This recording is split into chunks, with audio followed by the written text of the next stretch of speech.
Update powered by the Nissan Van range. Commercial vehicles that go the distance for your business. Search Nissan Vans or head to your local Nissan Van centre. We do headlines at 10 a.m. I'm Nick Ellaby. Good morning. Arne Slot admits it was the same old story as Liverpool lost to another late winner, this time at rock-bottom Wolves. talkSPORT's Adrian Durham says Liverpool fans will not stand for Slot's boring football much longer. Gakpo is not the player he was. Salah definitely isn't the player he was. No. There's calls for Engamura, who's still a teenager, to start games because he's exciting when he comes on, and I think he will start on Friday. Liverpool are back at Wolves in the FA Cup, live on talkSPORT this Friday night. Wolves still 11 points from safety in the league, but Rob Edwards says his players are all fighting with careers and World Cup places on the line. No shortage of passion from Jordan Henderson. He had to be held back at Bournemouth. Brentford boss Keith Andrews told us he didn't see what happened after a competitive game. I like the way they play. I like the verticality of the game and the competitive edge in which they play with, and obviously spilled over on the sideline. We've got Brentford's trip to West Ham in the FA Cup live on talkSPORT on Monday. Six Nations and Wales have made 3 changes for their game in Ireland this weekend. Back row James Botham replaces the injured Tane Plumtree. Fly half Dan Edwards comes in for the injured Sam Costello. Ellis Mee returns on the wing. That's in place of Gabriel Hamer-Webb. And the lesson this Wednesday morning, don't be afraid to ask for what you want. Here's what Aryna Sabalenka said to her boyfriend after winning the Australian Open just over a month ago. Thank you to my boyfriend. Hopefully soon I'll call you somehow else, right? let's just put an extra pressure, right? Well, Sabalenka's multi-millionaire other half, Georgios Frangoulis, has now popped the question. They're engaged. More at talksport.com. talkSPORT News. The government's warning Brits in the Middle East not to travel on the chartered flight from Oman unless they're told to. And the Home Secretary is scrapping student visas for people from Afghanistan, Cameroon, Myanmar and Sudan. More from the news team at past. talkSPORT weather with QuickFit. With a huge range of premium brands available, we've got what you need to drive away happy every time. Visit your local centre or quickfit.com and book today. Across Scotland and Northern Ireland, cloudy and breezy with patchy rain. Elsewhere, low cloud and fog is lifting before some warm sunshine. The Green Party have won the Denton and Gorton by-election. Labour in 3rd place. Breaking news that Peter Mandelson has now been arrested. So Mandy and Andy have now both had their collars felt. What would Andrew Loney tell them to do? To come clean, be honest. And if Charles is complicit in this cover-up, which I believe he is, then I think he has to fall on his sword. When you define sex, what you gender or sex, what you mean is biological sex, and that's a man or woman, what you are.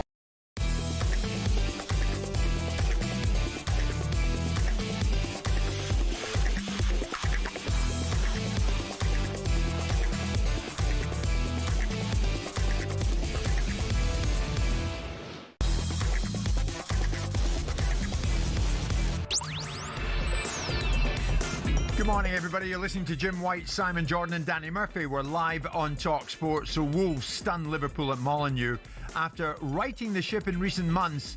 Is this a fixed Liverpool or a deficient one? Meanwhile, after opening up the Pandora's box, are players desperately trying to slam it shut? Also today, has the humble corner become an enemy of football? Would Champions League qualification change the perception around Rossinha? Are golfers being extorted? And as an owner, is it always prudent to plan for the worst case scenario? Jim White, Simon Jordan, Danny Murphy, we're live on talkSPORT. 100% engagement. Jim White and Simon Jordan on talkSPORT. Now, Simon, while you were cleaning your shoes, as I was doing the introduction to the show there, Neil said the shoe there. Yeah. If you ever doubted that you're sitting beside the model media professional, then don't. Danny Murphy was chatting to me Dan, good morning. Morning. We were chatting just before we came on air. Danny's hot foot up to the Match of the Day studio straight after this. Always glam little expression. I've got to go do Match of the Day this evening. A big night for him. Huge games on tonight, Dan. And Danny, you even at this stage in your career, you embrace this opportunity, don't you? I do. Not all of us are as fortunate as Mr. Jordan, you know, to be able to pick and choose what he does when he does it. Have I pick and chose him? I don't know. I think about that daily. Now, I was thinking about you because, Simon, this morning I was in the company of a true movie star. Oh, yeah, who's that? I bet you love this guy, Tim Roth. Oh, I know Tim, yeah. His son, Zach, was in my film Telstar. He's big friends with Nick Moran. Oh, right. Absolutely. Oh, with Nick Moran, right? Yeah.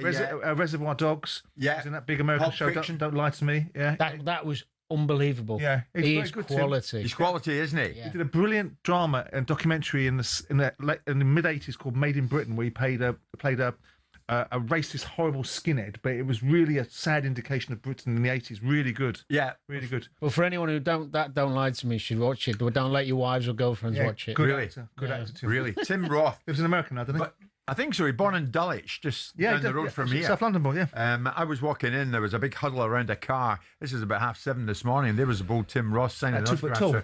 for everybody. Great lad. Yeah, as I say, Great Son fella. Zach was in our film Telstar. Yeah.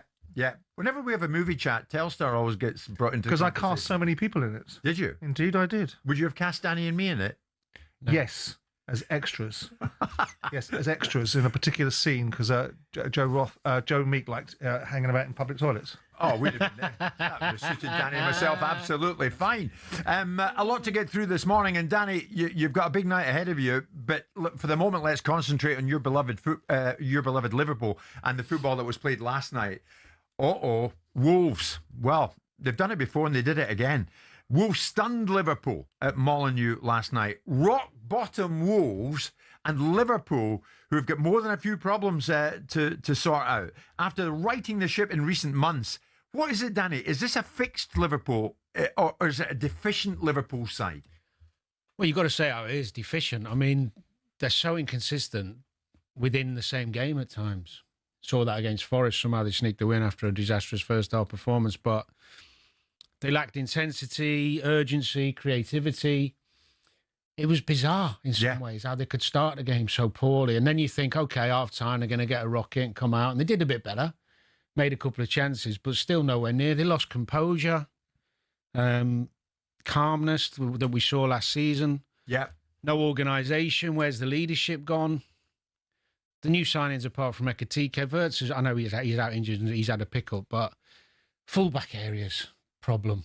Frimpong's not as good as Trent. Yeah. Kirkes can't do what Robertson This could never have been expected, Danny, could it? No. Not with the money, not with the outlay that we saw them have. Steven Gerrard called the performance desperate. Virgil van Dijk described Liverpool's performance as slow, predictable, too sloppy in possession and wrong in their decision-making. Both right. Well, he's part of it, Simon. Sure, but it doesn't mean he can't comment on it, does it? I mean, ultimately, he's being frank and blunt about it. Obviously, we feel for the manager because he doesn't enjoy watching English football and he doesn't enjoy what's happening around English football. So I sort of forecast and hoped that Wolves would have a 35-pass late-minute winner. And they didn't have a 35-pass late-minute winner, but they had a winner. Yeah. So fair play to Wolves. I mean, they've done Aston Villa and they've done Liverpool in a week. And they drew with Arsenal. They have picked up and deserved. I mean, these are not unremarkable but performances. still, you can lose a game. It's how you lose. I mean, the level of Liverpool's. Stevie was right. The level of performance. Is he struggling, Slot, now? Yeah. Yeah, I think so he's. too. I mean, I know a lot of fans, follow a lot of people who do stuff on social and stuff, and the tide's turning. Yeah. To what extent is the tide turning, Danny? Are they not having him? To what the next option might be. I mean, really? I think a lot of fans don't think they'll get in the top four the way they're playing. Now, there is always the chance you can win the Champions League. You don't have to be the best team in it to win it. We've seen that many times. Yeah. But you think the Liverpool side of the draw, they'd have to play damn sight better than they are now to be able to do that. Yeah. So he could save himself with that. I don't even think the FA Cup would save him if he finished out the top four and got knocked out of the Champions League. Oof. Well, we'll get to Wolves in a moment. I mean, they couldn't get out of their problems, could they? They just might. As for Liverpool, this was Slot post-match. Same old story. Recently, we are picking up points because we've scored many times from set pieces. But what did not change in the last 5, 6, 7 games is that we struggle and find it very hard to score from the open play chances that we do create. Not as much as I would like from all the ball possession we have, but enough and far more than the other team. But end result, we score 1 and they score 2, and indeed another time in extra time. So it sums up our season again. Many of the listeners have got ahead of me this morning because you're calling in big numbers at the moment. 03717 223344. The subject Liverpool. The subject Arne Slot. The subject, is he going to last? Champions League qualification, Danny, is it a non-negotiable remit for Slot this season? Yeah. Yeah. I mean, he mentioned open play goals there, and he's right. Now, what are his options? I mean, he's put Salah back in. Salah's struggling. I know he scored first time in a good while last night, but he's struggling all-round game. Gakpo has fallen off a cliff compared to his form last season. Obviously, Diaz was a blow, losing him. Isak's not been fit. But the creativity and firepower ain't there. They don't look like scoring in open play very often. Yeah. Engamoa, the young lad, keeps coming on and doing well, and everyone's screaming for him to play. Why he's not thrown him in earlier, I do not know. Danny, I've got to say, I'm looking at the messages coming in. There's one, no name in it. Jim, remind Danny at this stage, and I love Danny, but remind him, with Isak and Wirtz, we will walk the league. Did you say that pre-season? I'd not Isak, no, because he hadn't signed then. I said if they signed Wirtz, I think that would be enough to kick him on. No, he had to go. He said, job done. Yeah. Job done. No, I'm saying that, yeah. But what I mean is you can make statements and get it damn wrong. We all do it very regularly. Yeah. And you said a minute ago nobody would have anticipated this. I don't remember hearing anybody. That's true. Saying Liverpool are going to fall. Nobody anticipated him picking up the reins quite as calmly and collectively and coherently as he did last year when he took over from Jurgen Klopp and winning the league. No one expected the polar opposite of the following season when everyone thinks they're in a box seat to move on. They've established their credentials, they've won the league, and they've gone and improved. And as a result of improving, they've gone backwards. And I'd like to say from my point of view as well is that I don't lay this all on Slot's door. I mean, some of those players have let him down. Some of them have not got the character and the gumption to cope with playing for Liverpool. Be specific for me, Dan. The new signings, there's only Ekitike can keep his head high. Wirtz has had a good 2 or 3 months, and he was always going to because his quality's there. But, Frimpong struggled like mad. Kirk's struggling, not to the level. Who else did they sign? Well, obviously they lost the young boy at the back. Isak, when he did play, he looked so far off it, whether that's fitness, mentality, whatever. Yeah. So it's almost crazy to suggest it, but will they have to go heavy again in the next window? This squad requires another dose of surgery, doesn't it? I think they'll have to be cute. I don't think a huge number of players, but maybe 1 or 2 real outstanding ones, yeah. I think Jamie Carragher was talking the other day, and I agree with him. They have suffered physically. They don't look as the dynamism ain't the same. The physicality ain't the same. And that's partly because of the way the Premier League's changed this season with more, the long throws, the free kicks. Yeah. It's only recently Liverpool have turned around the set plays when they sacked the set piece coach because they were bottom of the table in nearly every aspect of dealing with set plays and long throws. That's improved actually recently. Hence, the last 6 or 7 games they've done better. Well, they've got Galatasaray in the Champions League, Simon. For whatever reason, say they don't win the Champions League. Say that's going to be it. Say they don't make Champions League qualification. Is Slot done? Well, it depends upon the criteria of what the Liverpool board obviously suggests is a relevant level of success. I think he's reverted into a type of manager that is the same as every other manager. The moment it's on top, they start complaining about everything. And we didn't hear these complaints last year about the style of English football. I don't care. I don't know what this big fascination is. It's all of a sudden this new fad of criticising where goals are coming from. Oh, it's all set pieces. As long as you score goals, does it really matter where they come from? And now the vogue is to turn it into the game's ugly, it's unpalatable, it's over physical, and it's unentertaining. And all the Dutch, aficionados like Ruud Gullit and Arne Slot are coming out and saying they can't bear to watch it. But I don't mind that because I think we all have our own preferences. I think it has changed a bit this season. It's gone a bit more. I don't mind hearing it from Ruud Gullit because he's got no skin in the game. I do mind hearing it from a manager that's sitting with a side that's had massive improvements, albeit they've lost Trent Alexander-Arnold and they've lost Diaz, and I understand that, but they've also spent 500 million quid, and they've gone from being a side that won the league last year with someone else's squad to a team that's finishing outside the top 5 at this moment in time, outside the top 4 at this moment in time, potentially going to win nothing. Yeah. And all of a sudden the manager does what every other manager does, which is start complaining about things. Well, I think there's validity in some of his interviews in recent months, where, low blocks and all that stuff. Why is the question overcome it? No. In what you're saying. My point's got validity. Yeah. Oh, okay. But the more recent question, the more recent question, where he was asked about the style of football and what he enjoys, and I don't know if you saw the actual full thing. He wasn't prepped for that. He actually, I could see him thinking, what do I like? And he was just I don't think that was I didn't see that as him moaning about what other teams are doing. I thought that was him just saying, I prefer football a different way. Yeah. If you're going to ask, But I don't think that's whinging about the fact that teams are doing it. I don't think that he, like us, anticipated this. No. And he's had to deal with stuff this season. Because I remember him saying in an interview recently, something about I don't think he'd ever lost 3 on the spin or whatever it was. And, right. You know, right. He's dealing with this. No, but it doesn't matter. But the point is... strangely, Danny, they've lost only 3 of their past 22 matches across all competition. But the feeling you get this morning is that Arne Slot is on the canvas at the moment.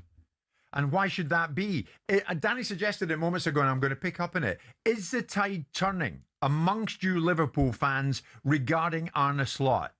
If you want to give us a call, give us a call. And be honest and straight to the point when you do so. 03717 223344. Wolves won it last night. Wolves is a great escape on. We'll get to that later. But on Liverpool, do you view Champions League football next season as an absolute non-negotiable? Give us a call. 03717 223344.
I know you won't be too pleased with the way it finished at the Old Firm game. Wasn't the referee absolutely fantastic?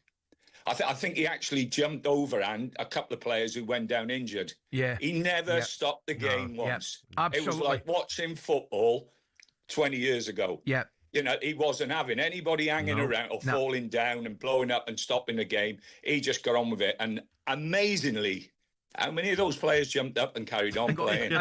I know, mate. It's funny though, Tony. You know when players do it? It was just fantastic. You know when players do it, right, and then they fall down and then their team win the ball back. they're straight up, aren't they? On getting back in the box to go and try and score a goal. Andy, I know it'll be sorry, Ali, it'll be disappointing for you, but I just thought the referee was I thought it was a very, very old-fashioned game in lots of respects. Great, obviously, unbelievable atmosphere.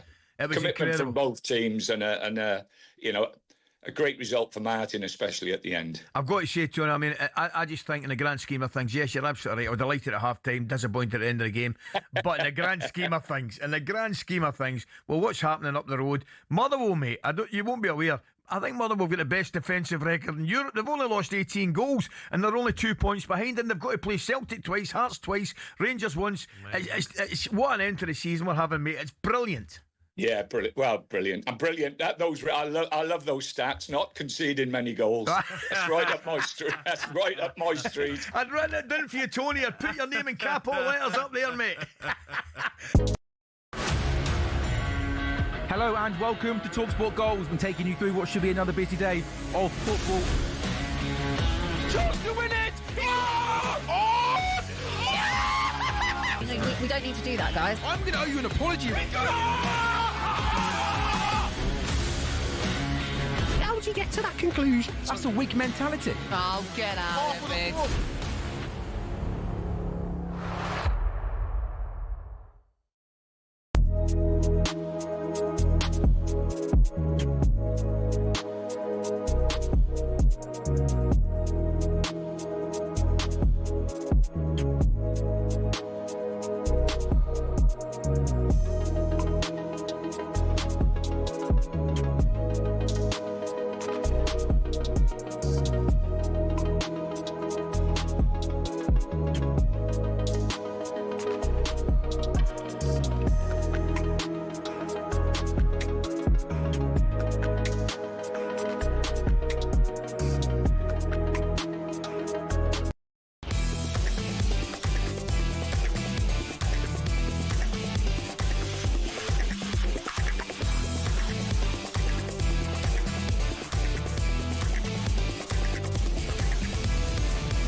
Good morning, everybody. It is Wednesday morning, the 4th of March. Jim White, Simon Jordan. Wednesday being Wednesday. Danny is in our midst. Danny, who's going to be a match of the day as well tonight. Another big round of Premier League matches tonight, as there were last night.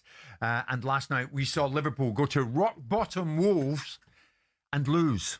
They lost to Wolves last night. Danny suggesting this morning, if anybody knows Liverpool, it's Danny, that the tide among certain Liverpool fans regards Arne Slot might just be turning.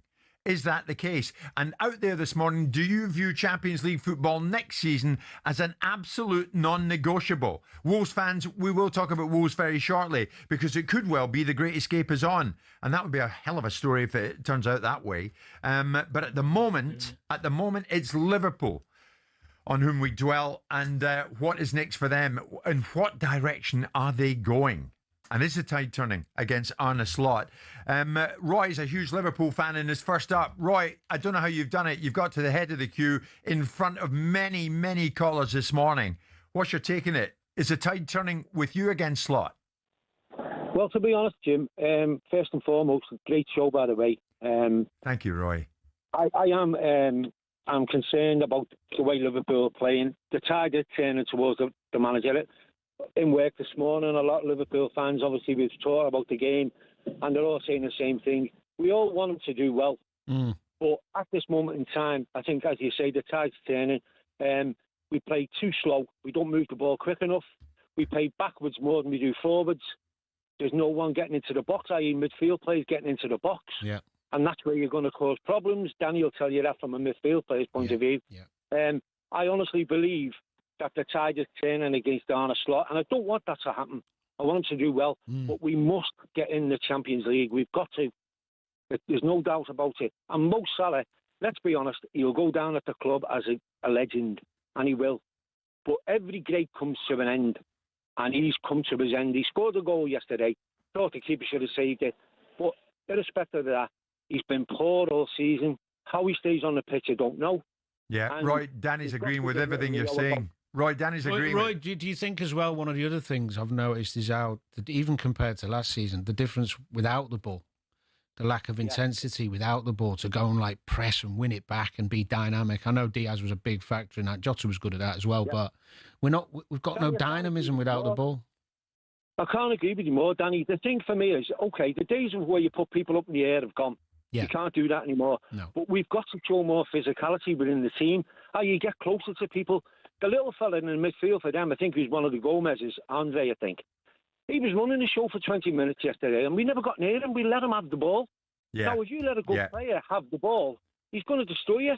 And that's what we've done. And we've got to get tighter on people. Roy, many good points. I want to thank you for the time you've given us. Here's Chris, another Liverpool fan, of course, one of many calling in this morning. Chris, where are you at with this? Do you agree with Roy that the tide is turning undoubtedly towards Slot? Good morning, lads. How you doing? Morning. Chris. Hi. I think definitely I think probably 80% maybe Liverpool fans. I think now are probably looking at it and thinking, yeah, I think we actually do need a change. 80% would think you need a change, Chris. 80, as many as that.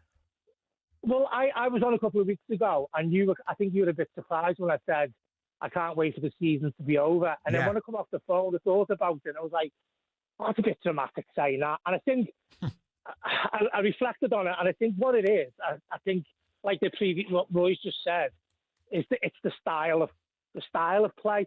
Under Klopp, you knew what we were doing, and our fullbacks were playing quite high up the pitch.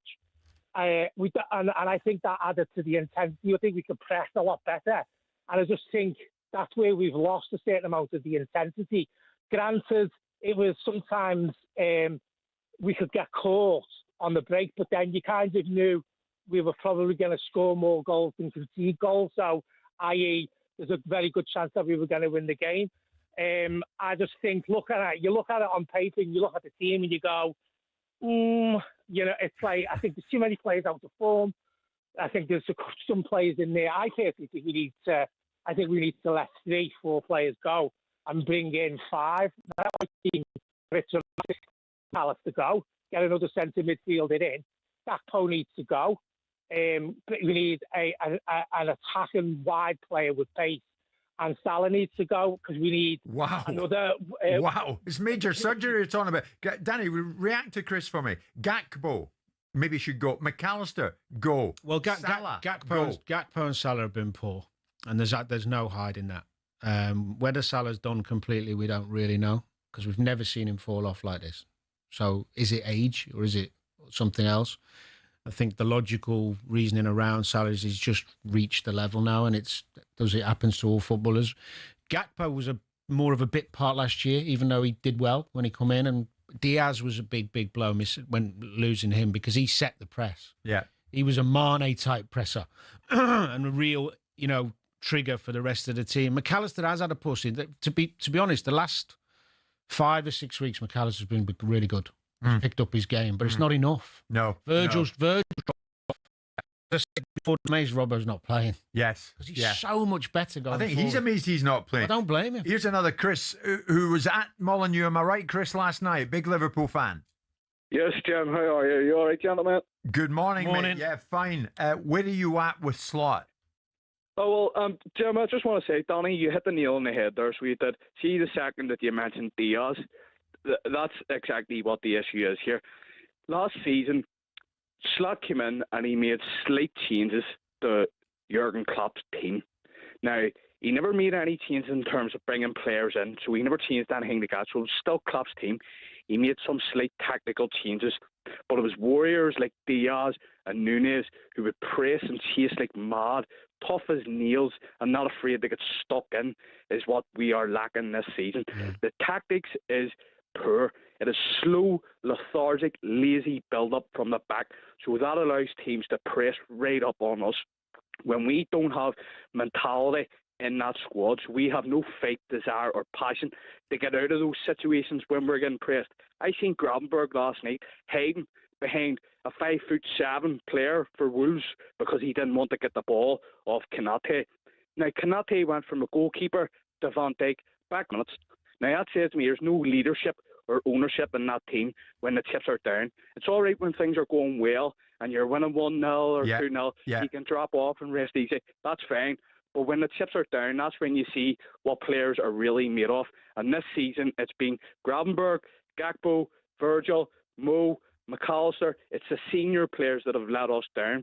Yeah, Chris, before you go, does Slot see this out? I think he will, because the ones at the top of the club, they don't seem willing to make a change, Jim. If they were going to get rid of him, they'd have got rid of him after we got beat by Nottingham Forest and PSV. Okay. I don't agree with that. I think giving him the season he's earned, and I think the fact they can still win an FA Cup or Champions League, well, you're not going to change him. No. I get that. But if he fails on all fronts and doesn't get in the top four, that mindset might change. Sure thing. And I think as well, just on what he's talking about, when you think about football now in the Premier League and the intensity and dynamism, the three best pressing players, he mentioned Nunez, he didn't start all the games last year, we know that, but Jota, Diaz and Darwin Nunez, three of the best pressers Liverpool had. And that's easier when you're a midfielder and you've got forwards ahead of you, really intense. Yeah. Now, Ekitike is a super footballer, but he's not great defensive. He's not a presser. He's not really got that. Yeah. Gakpo's not great at it. Salah doesn't really do it. So all of a sudden, you're already dropping back. Because as a midfielder in defence, you're thinking, we're not going to... Before we hit the break, Danny, can you give me one positive on Liverpool? I think the emergence of Szoboszlai as a real proper... Fair enough. Yeah, that fits the bill. And also probably Ekitike's... Okay, so many of you calling in. We will take a couple more calls the other side of 10:30. We're live in talkSPORT with Selco, where the trade goes.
Game Chelsea boss Liam Rosenior was asked if he feels there is a disciplinary issue at the club. No, it's hard to put your finger on it. You have older teams that have disciplinary problems. There's many aspects to what we need to do, but it needs to change. I hold my hands up to that, and it's something we need to start. We're back in tomorrow. We need to have a discussion as a group. We need to make sure that we go into Aston Villa with 11 men on the pitch for 95, 96 minutes to give us the best chance to win the game. Do you think you've got disciplinary? No, what do you mean? I don't think I know. I don't think I know. You cannot have that amount of red cards in the season, and they're not. It's not coincidence. Just that red card with the Neto one. Yeah, there's when I was doing the comms, right, and that is a tackle where he's taking him down. He don't want to run in the corner. He's probably Martinez come off the bench. He don't fancy it. He's like, I don't really fancy Taylor. He's taken a little bit of a cheat's way out. He's brought him down. Yeah, and he doesn't want to. That's a tackle for someone that's not on a yellow. I don't think he knows he's on a yellow card. I'm not excusing it because it's another cheap yellow card. And the problem you've got, and I've watched every Chelsea game, is we pick up cheap yellow cards, and cheap yellow cards can lead to expensive red ones. Yeah. And I see Enzo Fernandes yesterday, Pedro Neto sent off. Enzo Fernandes, our vice captain, gets another yellow card for throwing the ball down. Right? That's got to be cut out. Your discipline has got to be on point. And I can't excuse it, and I'm not going to excuse it. It's absolutely terrible. Our discipline record this season is nothing short of shocking.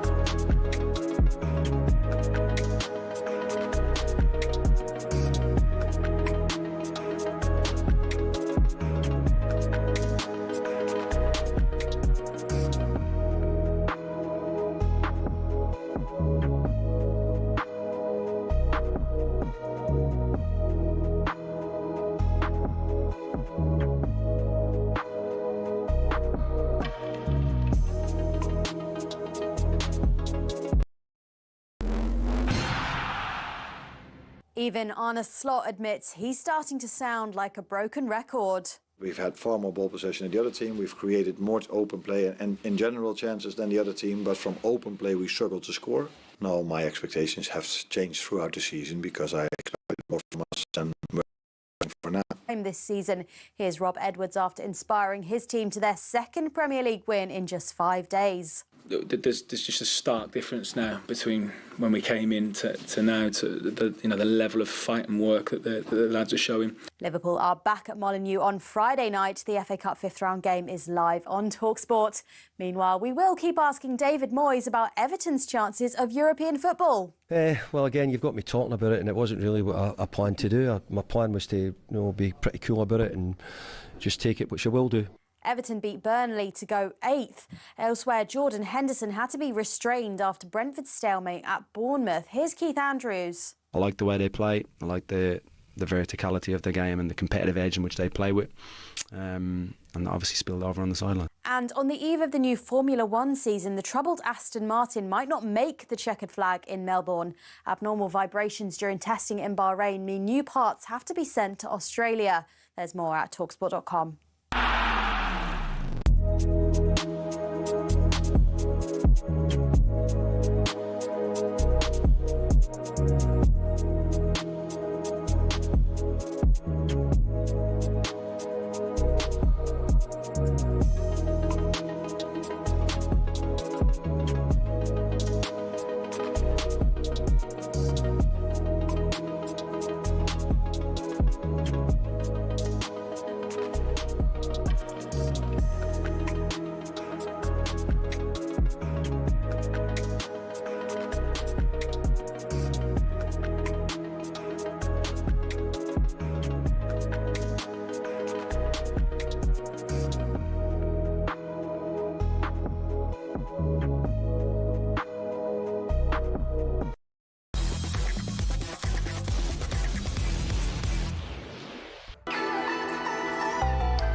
Good morning, everybody. My colleague here at talkSPORT, Alex Crook, will join us later on in the show because a whole bunch of talking points in and around the game at the moment. A bunch of movement as well. We'll get to that later on this morning. Angela, big Liverpool fan, good morning to you. I wonder, Danny, how accurate, how much on the ball Angela is with this message she has just sent me. Jim, I've been a Liverpool fan for 50 years. This is the most boring team I have ever watched and probably the most expensive. There is absolutely no excuse with the money that the club has spent. Slot inherited a great side from Klopp. He's dismantled it and built a worse one. So it's a no-brainer, of course, that the tide has turned against this man and it can't continue. Is that on the money, Danny, or is that wide of the mark? Well, the football's not been great. She's right with that. Slot didn't choose to rebuild and get rid of some of the players. We've talked about that before. Trent decided he was leaving. Diaz forced his hand. Jota passed away, unfortunately. You know, there's a few things that I don't think he'd have wanted that have happened. But that aside, to go as far backwards as they have from where they were at last season, it is his responsibility. Yeah. And ultimately, most of the fans probably concur with what she's saying in terms of the entertainment factor and the urgency and the lack of dynamism. Let's not forget as well, Liverpool fans have been damn spoilt under Jurgen Klopp. This was as good a team as you've seen in the Premier League in terms of entertainment and athleticism and risk-taking and bravery and energy. So, I don't know, you can't necessarily just click your fingers and replace that, but they have gone a long way backwards. And as I said before, if he finishes outside the top four and trophyless, I think they'll change. You two wouldn't entertain me during the break when I said, I wonder if Wolves can do it. You both, in no way disrespectfully, but you both said, Simon, quite forcefully, no. The position they're in at the moment, they've won 3 of 30. They're on 16 points and they're rock bottom at the moment. But there is no doubt that to an extent here, the tide is turning at Wolves. But it may be too late for them. Nonetheless, it's turning. There has been an upturn in result. This is Rob Edwards. You know, and I think it's taken a while, and results obviously people will notice more, but it's taken a while to realise how hard you've got to work to get anything from a game of football, especially at this level. So there's just a stark difference now between when we came in to now, to the level of fight and work that the lads are showing. We've obviously got a really small squad at the moment now, and everyone's together, everyone's in it together. Everyone feels like they're not too far away. I know we've got a couple of younger ones that haven't as many minutes as they would have liked, but I think everyone's sort of involved, especially with everyone fit at the moment as well. It's great. So we've got a tight group that are fighting for each other, working hard, and showing that we're not maybe as bad as people would have thought. And I think he's right, but I think they're running out of time. I mean, Simon, a draw with Arsenal followed by victories over Villa and Liverpool. I mean, Wolves fans no doubt are asking the question this morning, where the heck has this been all season? You know what's on the horizon for them? Brentford, West Ham, Leeds, Spurs. There are points in there if Wolves can get them, are there not? No, undoubtedly. And undoubtedly he's improved it. And he should be given plaudits for it. You know, the results that he's got in the last week probably justify the observations that he made that I thought he was unwise to have made after the Arsenal game of having a go at the Wolves fans. And I didn't think that was a wise thing for him to do at this stage in his tenure. I don't think it's a wise thing to do full stop. But the fact of the matter is the team has produced at least, I would suspect, 6 of these games. Certainly 5. And whilst it's great, have a look at Wolves' away form. Wolves are winning games at home. When I have a look at their form full stop, I suppose you can analyse it, their form full stop. They don't get many points away from home. Yeah. So a lot of these games are at home, away from home now. They've had 3 games on a bounce at home. They got the cup game on Friday against Liverpool, ironically. But listen, I have said that at some stage in the conversations we've had recently about the manner in which they get relegated. If they were to pull this off, fabulous, fantastic. It would be a remarkable escape act. It would be. I doubt they will do, but if they go down with some fight, it bodes well for their starting campaign next year, which is what I said about a month ago when I said how you go down matters. Yeah. It does, yeah. They've got no chance. Absolutely no chance. You say no chance, Danny. 11 points, right, away from safety. So that means winning 4. And that is considering the team. So who is it? It's West Ham. And Forest, yeah. Look at West Ham. Sorry, Well, Forest. you Forest mentioned West 11. Ham. No. 2007, 10 points adrift with 9 games to go. They did it. You're Fulham. Same situation, 2008. 6 points adrift, 5 games to go. Yeah, but this you did it. You led them out. No, but this is the biggest mountain so far, based on those stats. So 11 points away. And Forest then would have to not win more than one game. That would be 14. So they'd have to win 6. Simon's right. They'd have to win minimum 6. And they've won 3 all season. I mean, may as well go for it, shouldn't they? Oh, they will, but they're playing free at the minute. The other thing, if they want another couple on the spin, all of a sudden the pressures, they're microscopes. It's interesting he's got into the. I mean, how he's changed it around. I've not been studying the setup of Wolves, but he's obviously gotten around the culture that was in the club. I remember Martin O'Neill really reacting to Matt Doherty's observations about the Wolves dressing room and how they need to pull themselves together, and he was like, "Yeah, all right, yeah, good talking about it, but let's see you doing it." And he had this sort of view of that Martin had experience of it and thought to himself, he's a talker. So Rob Edwards has obviously got in there, got some younger players playing, got them getting a little bit of pride in themselves, and have produced a few results. And that's what he was brought in to do. So if they can get a whiff of momentum, then fantastic. But to ask them to win, well, they've got a whiff of it. Yeah, they've won 2 games back to back. In the middle, they lost to Palace.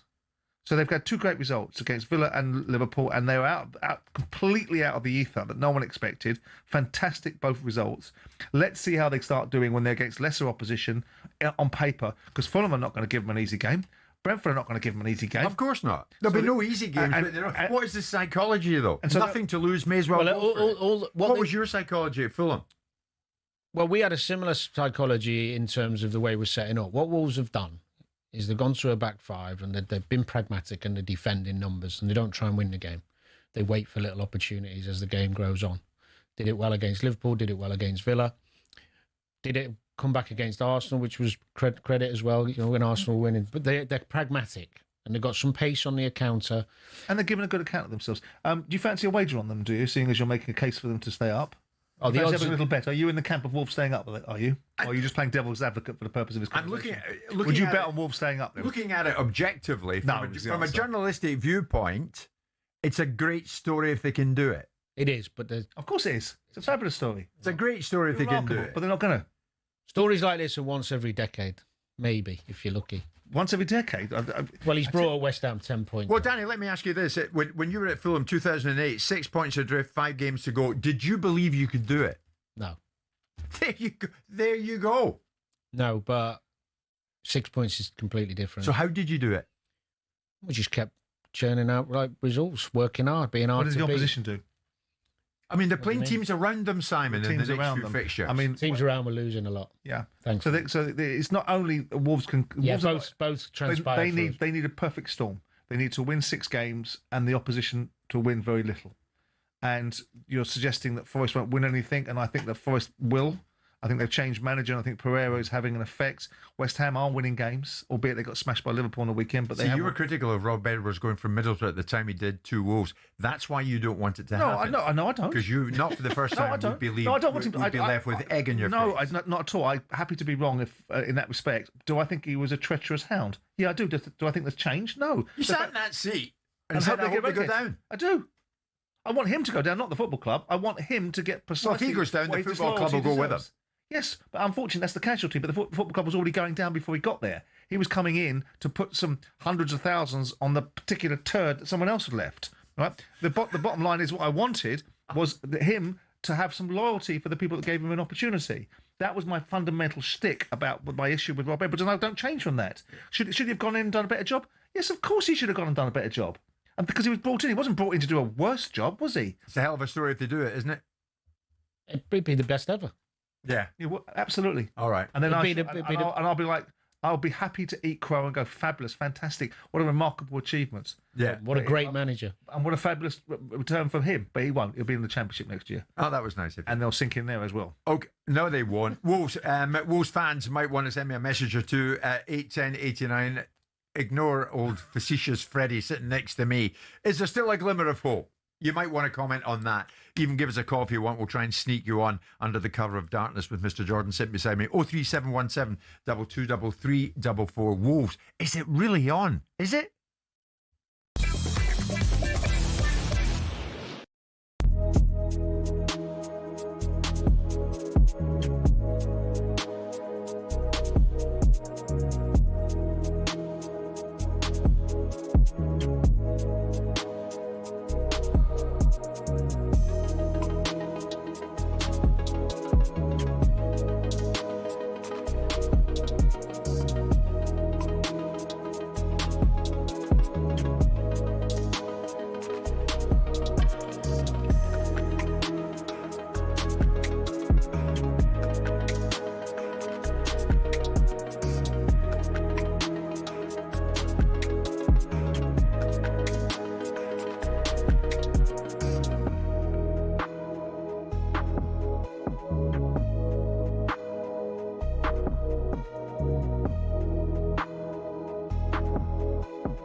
Bruno, his numbers are incredible, right? And what he's done from in a poor era, well, a poor era in terms of Manchester United, where they were to where they are now, right?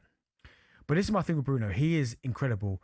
But I always compare it to, I look at the Man United teams he's played in, right? And I look at the teams that Steven Gerrard plays in at Liverpool, right? Which were probably equally as bad at times. And I look what Steven Gerrard did for Liverpool in terms of, didn't moan about it, got on with it. Look what he's won them, FA Cups, Champions League. I just feel Bruno could have not, you know what I mean, done more in the bigger games to get Man United over the line. I know he won the FA Cup to win something else. I mean, honestly, some of the teams Steven Gerrard played in, and I played against them, like, yes, Carragher was there, good player, Steven Gerrard. There were times it felt like Steve was playing his own. It's a fair point you make, but Gerrard didn't have these numbers, and I don't. No, but he didn't have to have the numbers. No, I'm talking about his trophy cabinet. But I don't know why. If we're talking about Bruno Fernandes being PFA Player of the Year this year, I don't know why we need to compare him to another player. Let's take Bruno. No, but I'm talking about in terms of an overall picture where some people will put Bruno compared to, and I can only make that example because I remember playing against certain Liverpool teams. Yeah. And I'm thinking, oh my goodness, but somehow they've managed to win the Champions League, get to Champions League finals, win FA Cups because he's been the difference. Do you know what I mean? So, prime example, Europa League last year, Tottenham. Yeah. Where was I hear what you're saying. But if you look at Thierry Henry, right, who you understandably call the best player ever to grace the Premier League, I could name other strikers that have played up top. Yeah. Like Didier Drogba, that have pulled their team over the finish line in bigger games like Champions Leagues. Yeah. And Henry didn't do it.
My producer Luke tells me, Simon, that there are so many messages coming in from Wolves fans regarding you and your comments. None of them. First time I ever did an interview when I first bought Palace, and I was doing it with the late, great Brian Moore, who was a brilliant commentator, and he asked me about different football clubs, and I said, what about Wolverhampton Wanderers? Would you go there? I said, no, not particularly. I went to Wolverhampton once, and it was closed. And they went berserk at me. So I don't care. No particular dislike of Wolves. I just don't like what Rob Edwards did. Right. I'm allowed to have that. And opinion. curiously, you want Rob Edwards relegated, but maybe not the club. I don't particularly want Wolves relegated, no. Oh, right. I mean, I didn't particularly like Jez Moxey, and I didn't particularly like some of the boardroom at Wolves when we used to go up there, Molly, and I didn't particularly like some of the reception Do you from think their for a fans. moment Jez Moxey liked you? I don't think he did, actually. No. Because I made it pretty evident I didn't much like him. Right, okay. Jez, remember that comment you told me about Simon ages ago? Yeah, it suggests to me that you didn't really like him. Everton 2, Burnley 0. Burnley beaten at Everton. Scott Parker jeered by his own fans again after supping Hannibal with chants of "you don't know what you're doing." I wonder if there'll be an element of ignominy if they get leapfrogged by Wolves. The question this morning is, does Scott Parker still remain the perfect manager for a championship mission next season? You would think he probably would. This was Parker post-match. Yeah, I understand their frustration tonight, Matt, for sure. At times I've not understood their frustration this year. Listen, it's been like that for the majority of the time I've been here, really. For a large part, there's been real... I felt it last year, and obviously I feel this year. I understand tonight, absolutely, totally. We've come here tonight and not brought anything to the game really, and I totally get their frustration regarding the Hannibal substitution. There's reasons why Hannibal needed to come off. So yeah, that was the reason. There were reasons, says Scott, and he needs to come off. He's almost resigned to the fact that the fans are not having him.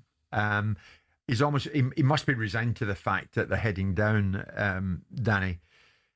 Did you expect Burnley to land in this territory at this particular time of the season in March?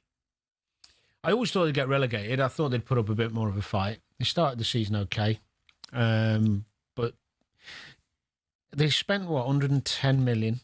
They gave themselves half a chance, so you'd expect a bit more of a fight. I know it's tough.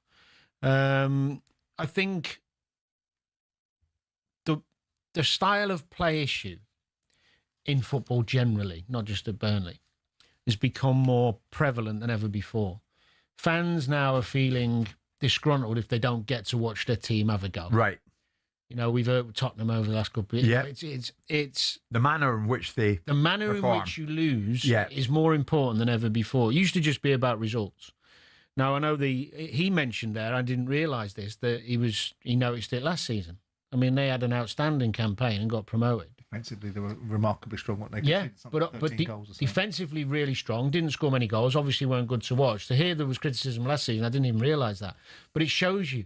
I take it back to, I remember my time at Charlton under Curbs, who'd done a wonderful job there and got Charlton to a level I don't think any of their supporters ever thought they were. And then all of a sudden, because they had a bit of success, it was like, we want better.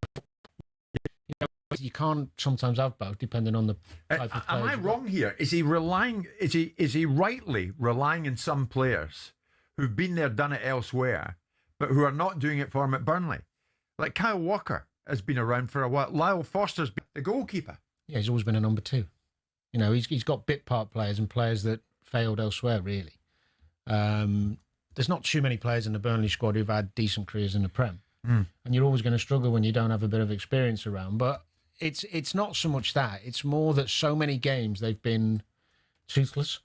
I think that's where the fans get frustrated. And then, of course, if you're conceding as well and losing games, it just heightens the disgruntlement, doesn't it? Yeah. I mean, do you have to spend big, Danny, as Sunderland have done, to have any degree of hope of surviving? They've exceeded expectations. Sunderland didn't spend that much more, did they? Well, they spent a fortune. They spent about 50 million more, I think. How much? About 50 million, but don't forget they got 30-40 million quid for Joe Bellingham, didn't they? So they got a little bit of a head start on the equation. They bought better, didn't they? They bought better, and that's the situation. Of course, we would have all told that the AI scouting that Burnley had was the revolution and the way forward. So have a look at the ownership. I mean, look at the bottom line. They just beat Palace 3-2 after being 2-0 down, come back to win 3-2. They go to Chelsea, get a draw. I mean, they're so unlucky on the weekend against Brentford. They give Brentford a 3-0 head start, come back into the game, get 2 goals disallowed. I mean, you look at that, you think, come on. I mean, look at some of the goals that were scored and think, so they're having a go to players. I mean, they're conceding goals. Yeah. I mean, last night they were probably poor against Everton, and I accept the principle of the argument. I've been on Scott Parker's back because I think his behaviour at Bournemouth was ridiculous, and I think he got precisely what he deserved. What is it that you expect? Who's going to come to Burnley and make you a free-flowing football team then? Where's that legacy come from? What, from playing Leighton James once upon a time in the 70s? You were a free-flowing side. I agree with that. And I think the last few games they have been better. The only thing with that and Wolves alike is that it's easier to have a go when you're done. when you're done. Yeah. Oh, no, I hear that. Yeah. I hear that when you're. I mean, I remember talking to football managers when I was Palace and seeing teams go beating us 2 at half time, 3-0 up at half time. Blackburn, when Souness was there at Blackburn, 3-0 at half time, we came back and made it 3-2. And I remember the manager saying to me precisely that. Oh, it's all well and good when we're 3-0 down. The game's gone. It's easy to have a go then. The opposition drops off a little bit. And they've done their job, and all of a sudden you look like you've been heroes and made a fist of it when you didn't really.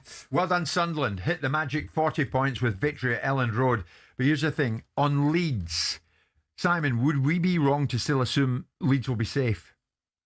Well, there's nothing about Leeds that I've seen in recent weeks. I know they've lost last night to Sunderland. I know we had Matey Boy on yesterday giving it the big one about how they'll be under the lights and they'll deal with Sunderland.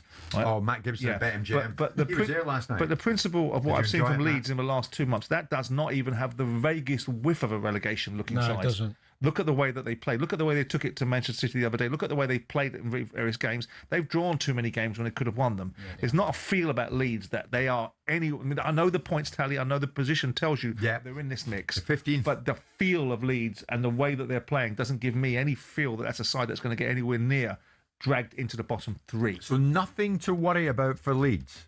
Well, I mean, you've They're 6 points clear of West Ham. You've always got to be wary because you can have a bad. West Ham have a game in hand. You can have a bad run. Lose confidence in this. It's amazing in football. I was flicking through the games, trying to watch focus on Liverpool, but I stuck Leeds on, and I saw that wonderful free kick go in and the header fight. Sure. In a brief little 10-minute period. Look at Leeds games coming up. West Ham have got to build some momentum again because if West Ham play Fulham, which I think they're playing tonight, get beat again, all of a sudden the momentum's gone from West Ham that they'd gained in recent, and all of a sudden the confidence starts drifting away. Now Leeds have got Palace, Brentford, United. Okay, United are in great form. Then they've got Wolves and they've got Bournemouth. Now they would expect it, and then they've got Burnley at home. Yeah. So they've got Wolves and Burnley at home. Now those are games worth 6 points given the nature of the opposition they're playing against. Great games, aren't they? So those are great games. So you'd expect Leeds to get something out of those games. And if you look at and in the same way that Wolves, when you look at the last 8 games of Wolves' campaign, you think to them, Christ, you've played all the big games really early in the season. Because if you look at Wolves' last 8 games, if you weren't in a relegation plight, you'd be thinking these are a great way to finish the season for us to build points. Before the start of the season, I remember sitting down, did I not, Luke, with Scott Parker? Did you? And he told me, it's going to be long, it's going to be hard, but we'll do our utmost to survive. It doesn't look, Scott, as if, in spite of your best efforts, that's going to happen. Is this too harsh from Bill, the Fulham fan, as we go into the 11 o'clock break, Danny? Bill says, the media always refuse to criticise Scott Parker. I don't think that's true, but anyway. He's got 3 clubs relegated. He's never survived a Premier League season. The football's dire, I'm afraid. The Fulham side he got relegated was full of players who have gone on to play at bigger clubs and European. Well, no. If you base it on facts, managers evolve on the job and learn. I'm sure he's learned a lot this season again in Burnley, but not getting some success. Yes. You can't be classed as one, can you? Yeah. It's not a personal thing. I like Scott; he's a good lad, and But the style has followed him a little bit. Sure. That person who's just I think that's reasonably fair. Okay, fair enough. Even though it's tough for Scott Parker to listen to this morning. 11 o'clock, a lot more coming your way. We're live on talkSPORT with Selco, where the trade goes.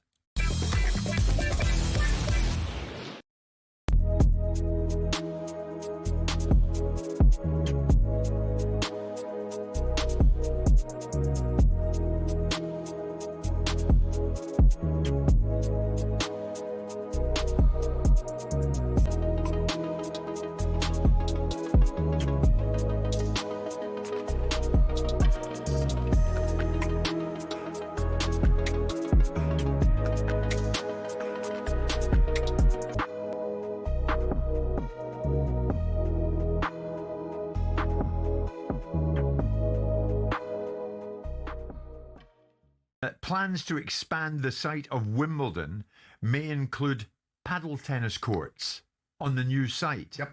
Paddle courts at Wimbledon. I mean, paddle's popularity in recent years has seen over 1,600 courts across the country. Yes. You'll know that. You've probably played in a few of them, attracting a new set of fans from different age groups. Even people Simon age play paddle tennis. But what are they doing at Wimbledon? I mean, the Lawn Tennis Association has run the sport since 2019, but governing body insists that tennis's participation has not been damaged due to paddles to be held under, because there is a thought process there. It is being strangled by the tennis governance, that it is being put into a situation where it is beginning to stop the food chain and supply chain of people playing tennis. There was a school of thought that suggests that there should be an alternate governing body set up that's specifically for paddle, which then can bring in excellent coaching, because unless you're registered as a sport in your own right and have your own set of parameters, you find it difficult to get certain things in place, like work permits for overseas coaches, because a lot of the expertise in paddle is from South America and Spain, because that's where the sport originated from. Started, yeah. And so to get work permits for coaches to come over here and to actually provide the excellence to coach the next generation of paddle coaches is a part and parcel of perhaps taking it out of the LTA. And I was put a proposal across my desk about 6 months ago with an investable opportunity looking at creating its own governing body and taking it out from underneath the LTA, because there is a strong thought within those that operate in the paddle field that the LTA are doing precisely what they say they're not doing here.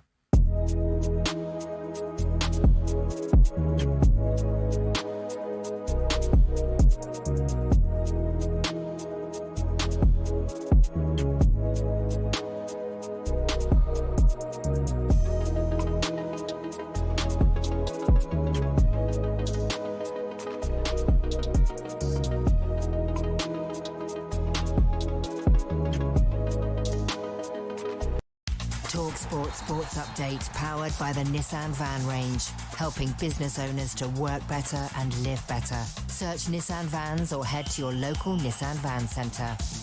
Your headlines are just coming up to 4 minutes past 11. I'm Nick Ellaby. Good morning. White and Jordan have been told the tide of opinion is turning on Arne Slot. I think a lot of fans don't think they'll get in the top four the way they're playing. Now, there is always the chance you can win the Champions League. You don't have to be the best knocked out of the Champions League. Liverpool are fifth after defeat to Wolves. They meet again at Molineux in the FA Cup, live on talkSPORT this Friday night. Andy Carroll has formally entered a not guilty plea to charges of breaching a court order to not contact his ex-wife Billy Mucklow. He's due to stand trial next year. Six Nations and bottom of the table Wales make three changes from the defeat to Scotland. Fly half Dan Edwards, wing Ellis Mee and back row James Botham will all start in Ireland this weekend. Meanwhile, the new All Blacks head coach Dave Rennie isn't fazed by the size of the task he's facing. I'm extremely proud and honoured, as I've mentioned this morning.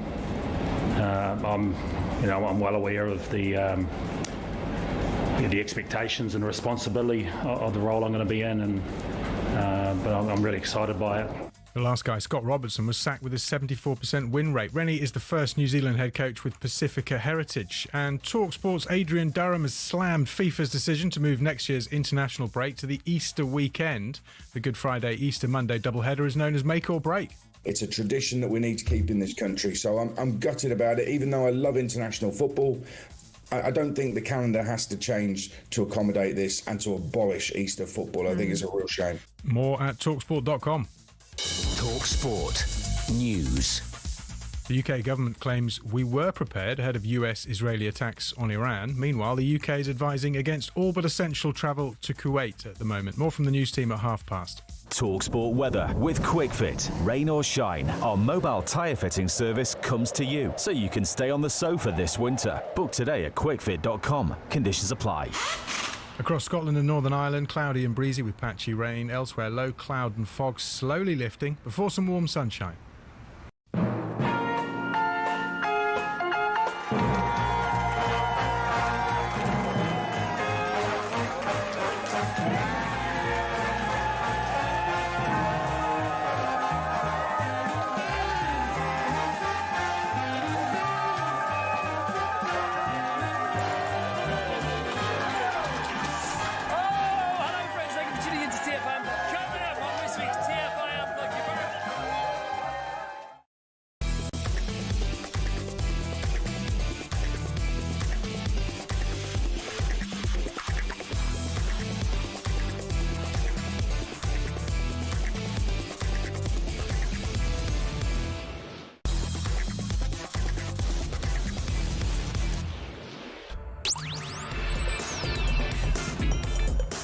Good morning, everybody. 6 minutes past 11 o'clock. It's Jim White and it's Simon Jordan and it's Danny Murphy, and we are all live on talkSPORT. We're live on YouTube as well. On your TV, you want to watch a show, you can.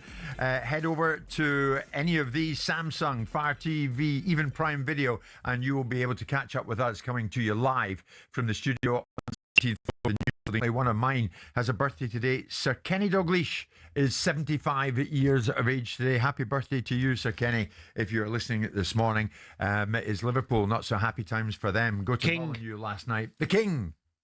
Go to Liverpool last night and they lose by 2-1. Now they've got to go back to Molineux on Friday night for the 5th round of the FA Cup. So we'll see what happens when that happens. In the meantime, Simon, a gentleman you and I are going to go to dinner with very soon, the PFA Chief Executive, Maheta Malango, yes you are, has been speaking. He has claimed that England players fear being, quotes, forced to take a stand on political issues during this summer's World Cup in the USA. It's happened before, and Malango says it could well happen again.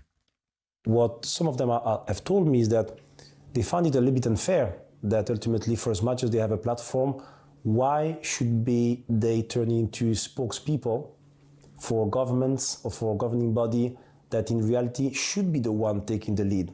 You know, I think some of them felt that in the past, and we've seen that, for example, in Qatar, some of them basically were left to hang out dry because instead of having the government or having the governing body showing leadership on certain topics, all of a sudden the players were asked to become political spokespeople. That was Maheta Malango speaking to our chum Rob Harris on Sky News. He does have a point. In Qatar, you could argue that certain England players might have felt they were hung out to dry. Many of them headed out there. They were asked for their views about LGBTQ and human rights before there was a fallout and an eventual climb down over the One Love armband after the threat from FIFA that players would be booked if they wore it. I remember Harry Kane talking about that. I think we've made it clear as a team and the staff and an organisation that we want to wear the armband. I know the FA are talking to FIFA at the moment, and I'm sure by game time tomorrow they'll have their decision. But yeah, I think we've made it clear that we want to wear it. Yeah, there's nothing like that to add, and we've made our position clear. So hopefully everything will be resolved before the game. Danny, you played the game. Is it disingenuous to suggest players are forced to speak out? Has taking a political stance always been a choice as opposed to being an expectation? Players speak when they want to speak, don't they? When it's relevant for them, when it's convenient. And players are different. They're not all the same. I don't think you can't stick them all under one label. Some players want to share opinions and are more articulate than others, and some players just do as they're told and go with the flow. And I was probably like that when I played because I didn't feel like I was clever enough or strong enough to come out and have a valid opinion. I mean, it's ridiculous. You do live in a bubble. You can't help it. You do. You have to in the world we live in. They all live in a bubble, and they're not all social. Some footballers, I know you're sniggering here, because some footballers are socially conscious. Of course they are. Of course they are. Because they haven't got to be touched by them in the way that most people are. Because they live in an environment where everything they do and say is right, and they're protected, and their bums are wiped, and everyone tells them how wonderful they are. And that's not me being unnecessarily controversial. It's the reality of the circumstance, because I watched it happen, and I've seen it, and I've been in the industry. Now, to suggest that this lily-livered, weak FA are dictating to players what they must say is absolute nonsense.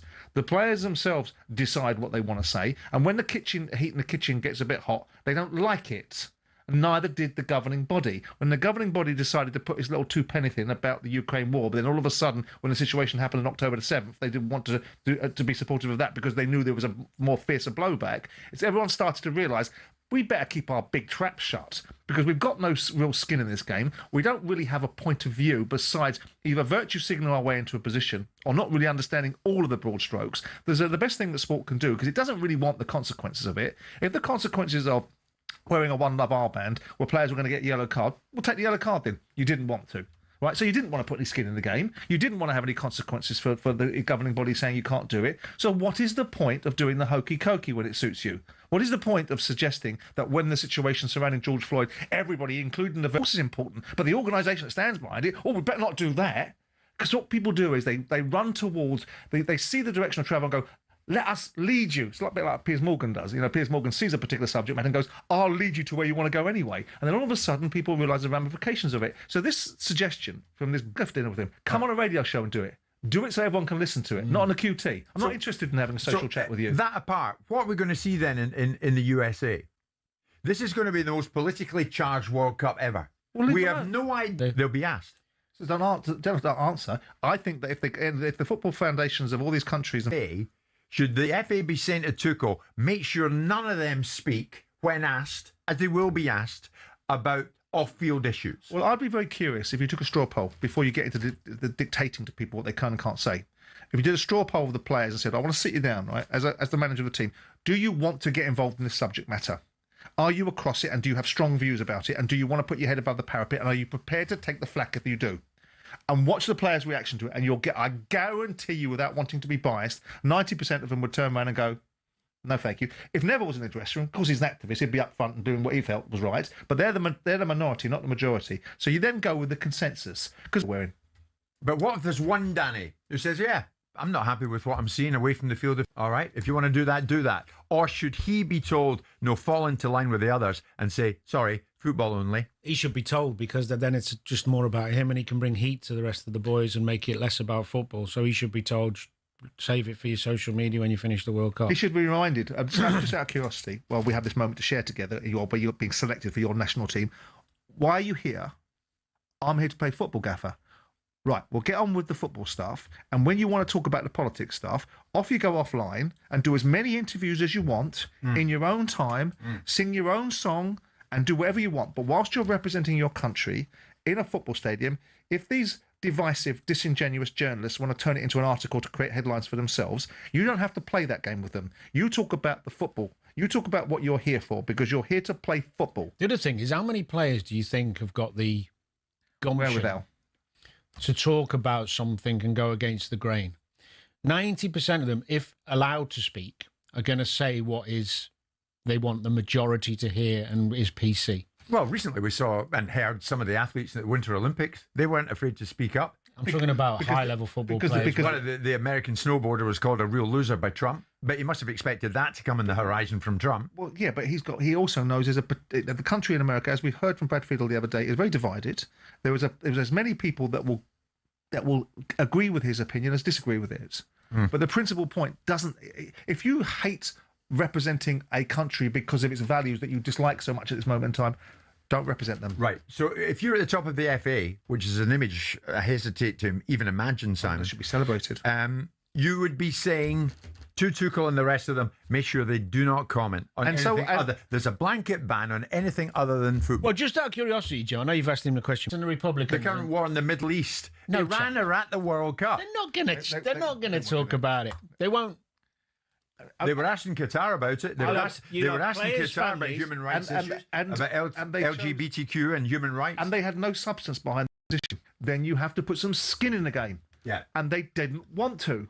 So what's the purpose of it? What's the purpose of going, I'll say something, but when it comes on top, I'll run away from it? You either stand for something, you either believe in something, and you'll go all in it, or shut your mouth. Yeah. And that's not me being harsh to footballers. And I'm telling you now, Thomas Tuchel, as a football manager, will not want them anywhere near anything but football. Okay, we shall see. We shall see. With each living working day, it gets closer, and we'll see come the time. Next up, golfers. Are they really being extorted?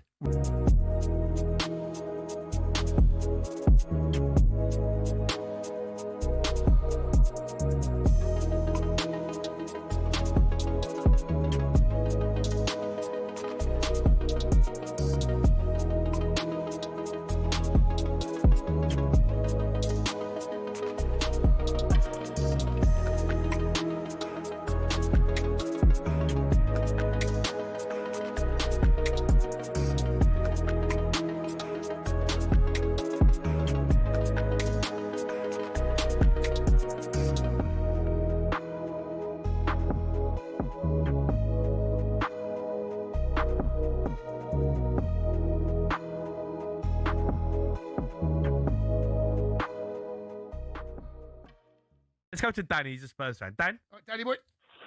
Evening, lads. How are you? I'm all right, Dan. I'm all right. Look, it has turned into an absolute mess at this football club. I don't know what the answer is anymore. You know what it is, Jamie, and I'm amazed. ENIC seem to get a get out of jail free card. Not enough people talking about. They've been at our club for 25 years. 25 years. Yes, a couple of decent players that give us a pasting from time to time. Which I believe he is, then I think he has to fall on his sword. When you define sex, what you gender or sex, what you mean is biological sex, and that.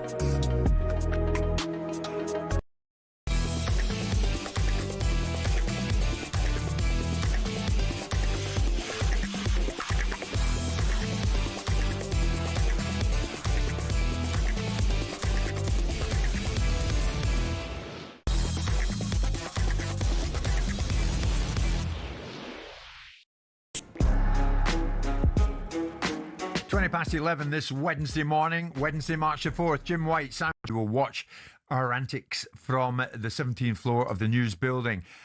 Short money from Liv players who want to play at some of its events, like the other 8 Liv stars who signed waivers to compete on the DP World Tour. Because of that, John Ram, one of the best golfers around, owes the DP World Tour a fine of between $2 to $3 million US, and then he would be eligible to enter 6 of its events, 2 of which it, and not he, would choose. In a moment, Rupert Bell, our golf correspondent here at talkSPORT, is going to join us here in studio. But this is Ram, and he clearly isn't happy. I don't know what game they're trying to play right now, but it just seems like, in a way, they're using our impact in tournaments and fighting us and trying to benefit both ways from what we have to offer. And it's just, in a way, they're extorting players like myself and young players that have nothing to do with the politics of the game. So no, I don't like the situation, and I'm not going to agree to that. Now, I did tell them, funny enough, lower that to 4 events, like the minimum says, and I'll sign tonight. And they haven't agreed to that. I just refuse to play 6 events. I don't want to, and that's not what the rules say. And we're running into more problems right now. I just don't like the situation, right? I think we should be able to. We do, especially myself, right? I can't speak for others. That'll be myself. So he's speaking for himself, fair enough. Rupert is with us in studio. Extortion. I mean, it's quite an inflammatory word. Whose stance is more acceptable here, Rupert? John Ram's or the DP World Tour? I think I'm going to say the DP World Tour. I'm $2 million when he's signed on for $400 million. He wouldn't even know that's left his bank account. And he's sort of part of the deal that they would actually almost bankroll him and understand so that he can carry on being, because Liv need him because he's almost their biggest calling card along with Bryson DeChambeau. Otherwise, it's pretty thin on the star quotient there. Okay, Tyrrell Hatton, he's agreed to do it. So I think there's... He's obviously not that bothered about the fine. Yeah, he's just bothered about being dictated to about which... Because part of that deal is that they choose which 2 of the tournaments they play in, isn't it? But I think 6 tournaments, to be feeling part of it. Now, if you're to keep your card and be a paid-up member of the European Tour, you have to play 4 tournaments. That is the minimum. But I think they're saying, because if you want to come back, we're just upping the ante. That will be the DP World Tour stance. Now, of course, there's still legal questions going on, but it's feeling that Liv needs Ram, needs these players, and they're not exactly falling over themselves with new recruits. That's also the problem. And the ones they're getting are not ones that are suddenly moving the golfing dial. Now they've got a 4-round tournament. The team event side of it is not catching on at all. So it just looks like another tour that's out there. And is this a hill on which you think John Ram will die, even if it means no Ryder Cup for him? Well, at the moment, he's sounding quite bullish. Saying the money that's behind them, they're probably saying, well, you're better off with us. So it is still a very muddy landscape. Do you get his bullish outlook in this, Simon? I mean, language is the construct of the media sensationalised aspect and reaction to it. We live in a hyperbole world. We've got a president running around talking about things left, right, and centre, and then words dissipate when actions supersede them. I mean, the construct of He's golf, choosing the word extort. Sure, and it can reverse out of it, can't he? He can be, at the end of the day, who cares? I mean, the bottom line is he a useful acquisition for both parties? Does the golf? Did the Saudis come into the game for the good of golf? And was the deconstruction of certain aspects of the establishment necessary? Did it need to be done to keep them honest? And do the players care about the governance of the game that they exist amongst? Because without the governance, the game and the players don't have somewhere to play. So right now what it is a battle, like it is often with athletes, about what they think they're entitled to and what their freedom should be.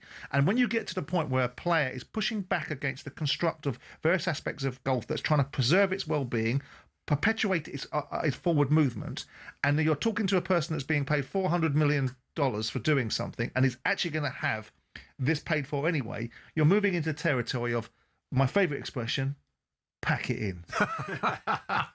Tyrrell Hatton, who is wonderful to watch, is a fiery character, yet he can see that his brand is good in both camps, and it's important for him because it increases his profile in Hong Kong, so it will barely hit the radar. Nobody's right. I mean, I've got loads of golf friends who love Sunday, Saturday afternoon watching the PGA and whatever tournament it is. Not even the majors. I'm talking about the Genesis or whatever it is. Well, Shane Lowry imploding last week, which was heartbreaking for heartbreaking. But that was sporting drama. Someone capitulating before your eyes. Yes, and that's good sport. Now you wear another hat next week. You're looking forward to it at Cheltenham. Yeah, and I'm looking forward to Simon putting on his tweeds next week, as he says through gritted teeth. But, very much so. Very much so. He'll be forced into a car to come with me. Yeah, well, I'm looking forward to it. Yes, it's. I've come out of winter hibernation. It's the 1st of March, and this bear will be heading off to Cheltenham, and looking forward to it. And I'll see you there next Wednesday, I think.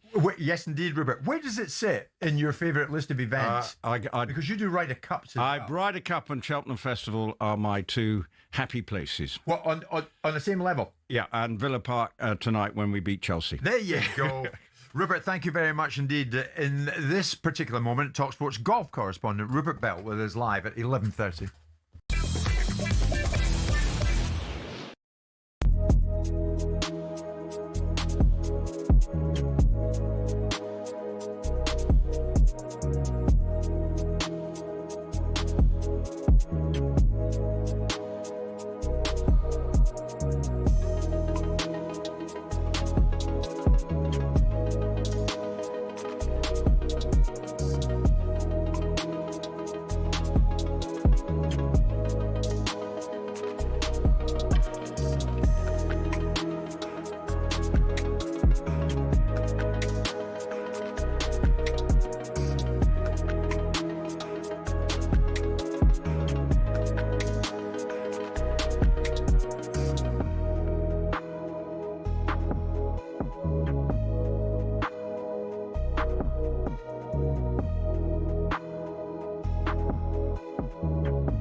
That Cole Palmer would need an extra lung to cope with the relentless schedule. So we're back to this non-stop conveyor belt of games that players seem to be on all the time. Until moving to Chelsea in the summer of 2023, Cole Palmer had not played more than 1,000 minutes of senior football in one season. Right. He played 3,750 minutes for Chelsea in his first campaign, 4,180 minutes 40 games in his last campaign. Last season. So? No, but Maheta goes on. And this wasn't a conversation that happened in the toilet. This is me quoting him from elsewhere. You followed him around, did you? I did. When I look at someone like Cole Palmer, if he goes to the World Cup, well, he probably will, won't he? Yeah. He could go 3 consecutive summers without a break. Oh, dear. People will say he's a millionaire. Yes, he is. But it doesn't give you an extra lung or leg. I want to see Cole Palmer on the pitch because he's the one that makes me dream. So he's back banging the drum again about potential burnout. But do your complaints, Simon, become less effective the more you beat the same drum? Well, your complaints are useless unless you can provide a solution to the ever-decreasing circle of the requirements of finances to meet the expectations of his own members that don't actually pay anything to be in his union, or pay such a small amount that it's equivalent to an ice cream, that there is no circle to square here. I don't care about their opinion. I care about their suggestion of what the solution looks like.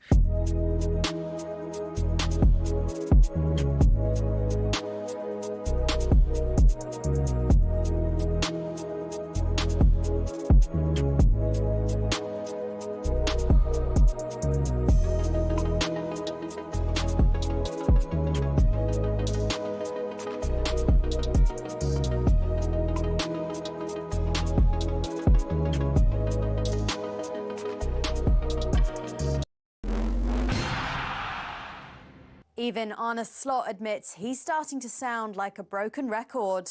We've had far more ball possession than the other team. We've created more open play and in general chances than the other team. But from open play, we struggled to score. Now my expectations have changed throughout the season because I expected more from us than where we are fighting for now. A 94th minute winner for Wolves means Liverpool have lost 5 games in added on time this season.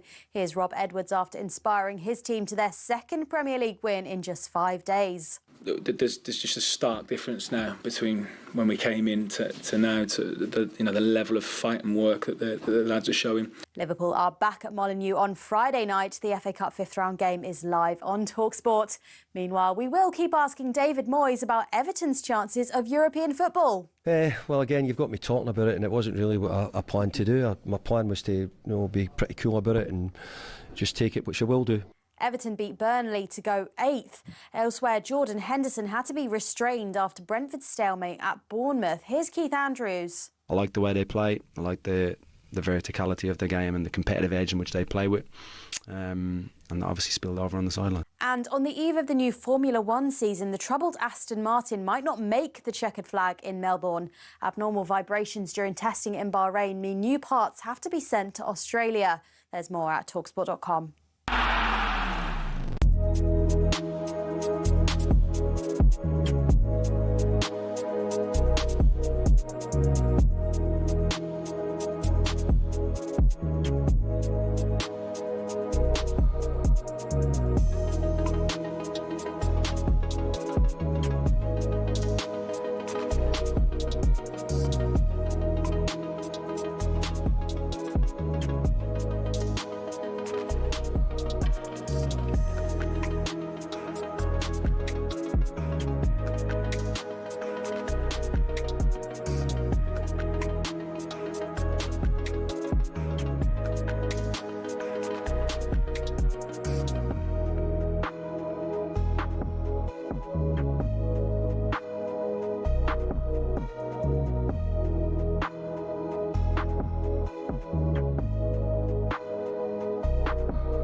It's showtime on talkSPORT with BetMGM. We're ready for the action.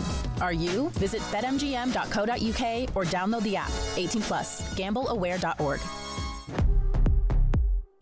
It's that time. What time? 11:36. We're joined by Sean Martin from BetMGM. We're going to look at some of the events tonight and, of course, 1 or 2 of the games last night. Sean, good morning. Let's do that right now, actually. What about the Premier League last night, what we witnessed?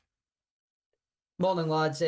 Wolves 2, Liverpool 1 was a 14-1 shot last night. Liverpool moved out slightly in the market for top 4 as well. 3-5 yesterday, 5-6 today. That result carries direct ramifications for 2 games tonight. You'd say Chelsea go to Villa, marginal favourites to win that at 29-20. Villa, if they win, can consolidate top 4 after that Liverpool loss, whereas Chelsea can leapfrog them into 5th if they win. In the late kick-off as well, Man United, similar to Villa, have a bit of a chance to grab, a wee bit of security on their top 3 or 4 spot. They're 6-4 to win at St James's Park. Obviously, Arsenal at the top in action away to Brighton, 8-13 favourites there, and probably conscious of Man City playing the same night for once. They're at home to Nottingham Forest, and this in the game in West London, really where my eyes are drawn in the Premier League tonight, I must say, Jim. I know there's top 4 Europe title considerations on other games, But the relegation picture, guys, dearie me, if Forest don't get a result at City and they're 7-1 to get a win, so it's not fancied, they could end the night in the drop zone if things go against them at Craven Cottage, where West Ham rock up with just 2 losses in 9. They're 5-2 to do the business and potentially get themselves out of the bottom 3, with Tottenham then playing Crystal Palace tomorrow night, lads. I've kind of nailed my colours to the mast there with which games I think are most important, but where are your eyes tonight? Top, bottom, European hunt? Well, I mean, Aston Villa, Chelsea, Danny, we're going to hear from Liam Senior in a second. But would Champions League qualification, Danny, shift the perception dial in any way on Liam?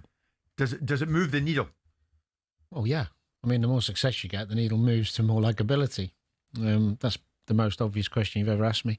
Will he be accepted then? He's accepted with more open arms by the Chelsea fans if they make that. Yeah, definitely. And I think it's key to them moving forward. Financially, of course, Champions League football brings in the income, which helps the signings, helps strengthen the squad, all those things.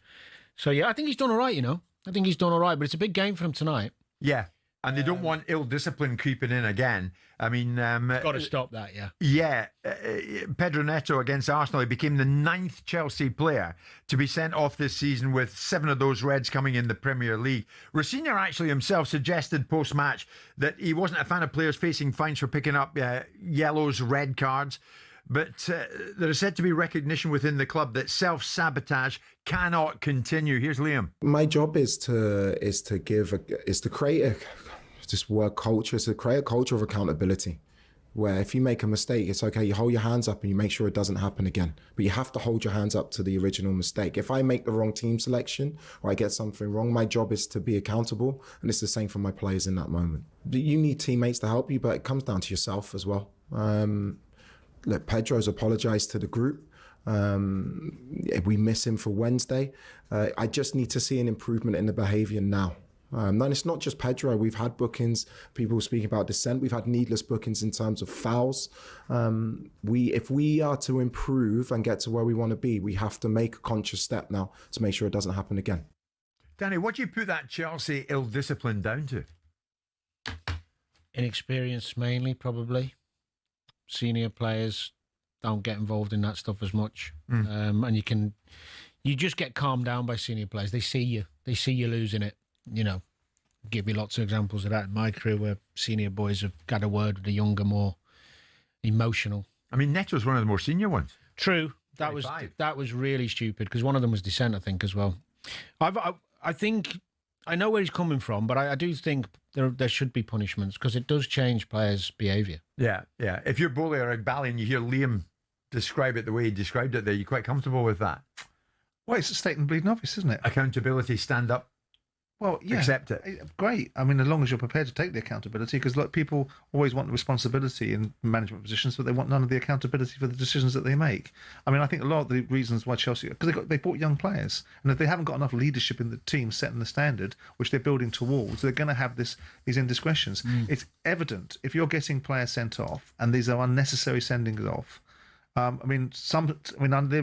there ever a necessary sending off? Some circumstances. If you get players that are dissenting, some are unlucky. Some are unlucky. But if you're getting players sent off far too often, then you need to quash that and deal with it. Yeah. I mean, what Liam has done so far is win the games that he should win. I like Liam. I want him to be successful. I don't go into the narrative of suggesting that because he hasn't managed in the Premier League, he should be vilified, and I've been defending him on that point. But he hasn't won any games that he shouldn't have been winning, besides, I suspect, the Napoli game, where they did very well over there. And of course, Conte was immediately whining about what he didn't have in terms of the amount of money that Chelsea had in the field and he doesn't have at Napoli. But other than that, if you look at the run of games that he's had, they've been relatively fortunate. These are games that you would expect Chelsea to win. Who wins that tonight? Chelsea. Really? Yeah. I'd go towards Villa. I'd fancy Villa to stop the rot, get something. A draw is the obvious one. Yeah, probably. Right. But how do you see it, Sean? Well, a draw is 12-5, so it's decent odds for that. If you think that maybe the Chelsea players are either incapable or won't listen to what Liam Senior just said, it's 6-1 for another Chelsea red card in this one tonight. So, Sean, the Celtic coach is already probably set off 145 miles to the northeast of Scotland. Aberdeen Celtic tonight. What are you thinking on that? This is the game in hand, right? It is the game in hand, yeah. I mean, we're coming into this off the back of the derby on Sunday as well, and I hate to use the phrase "game of two halves," Jim, but if ever it were to apply to a game, I think it would apply to Sunday. Yeah, Rangers, you'd be right. Two brilliant goals in the first half. Celtic miles off it, really. Rangers miles off it in the second half. Celtic much, much better. All in all, it was a good result for Hearts, I suppose. And they remain title favourites at 11-10, so just over even money. Both Celtic and Rangers are 5-2. Motherwell 14-1. As I've said before, I consider them to be the best team I've seen this season in Scotland. They aren't too far behind, but in all likelihood will be the kingmakers almost after the split when that happens a few games from now. Celtic, as you say, they do play their one game in hand tonight up in Aberdeen. A win would cut the gap on Hearts to 5 points, see us leapfrog Rangers into second and put a tiny bit more distance between them and Motherwell. The Dons actually beat Motherwell a couple of weeks ago, Jim, but that's their only win in 6. You'll also remember Aberdeen beat Celtic in the Scottish Cup final last season. Ruined my holiday to Belfast at that point, but they haven't managed a league win over them since 2018. The upshot of that is Celtic odds on at 4-9 to go to Pittodrie and do the business tonight. The draw is 18-5 and an Aberdeen win 21-4, so just about the 5-1 mark. And of course, next up after this for Celtic is a trip to Ibrox again for the Scottish Cup quarter-final on Sunday, which currently you're getting over 2-1 for Celtic to win, Jim. And then it's a home game against Motherwell, so it's all systems go up here at the moment. It really is. Yeah, great. Looking forward to it. It's a heck of a weekend, as you say. With Danny Murphy in our midst, I'm sure you'd like to engage with Danny regards the Arnold Palmer Invitational. Yeah, just very quickly before we go into the Arnold Palmer, I heard Rupert Bell on me not long ago. John Ram, Danny. I know all this bureaucracy and stuff surrounding him at the moment, but he's still a world-class player, isn't he? And we've got him right in the hunt for all 4 majors in terms of the odds, regardless of this situation. Which one, I wonder, do you like him for the most, would you say? Well, he's capable of. I mean, he's box office, and he does amazing things on the golf course, and he's been there and done it before. So all of them. To be honest, I'm still getting over the Shane Lowry collapse. I've never felt so disappointed for a golfer in all my years of watching golf, and someone who's so good with his irons. Because what actually happened to him? 2 double bogeys. He was 3 up with 3 to play, and on the 16th he went for position and took a 3-iron out, which he always hits beautifully, and sprayed it in the water. So he ends up with a double bogey, one ahead, standing on the 17th tee, par 3, water on the right, goes in the water again, makes double bogey. Gee. How he didn't cry, I don't know. Yeah.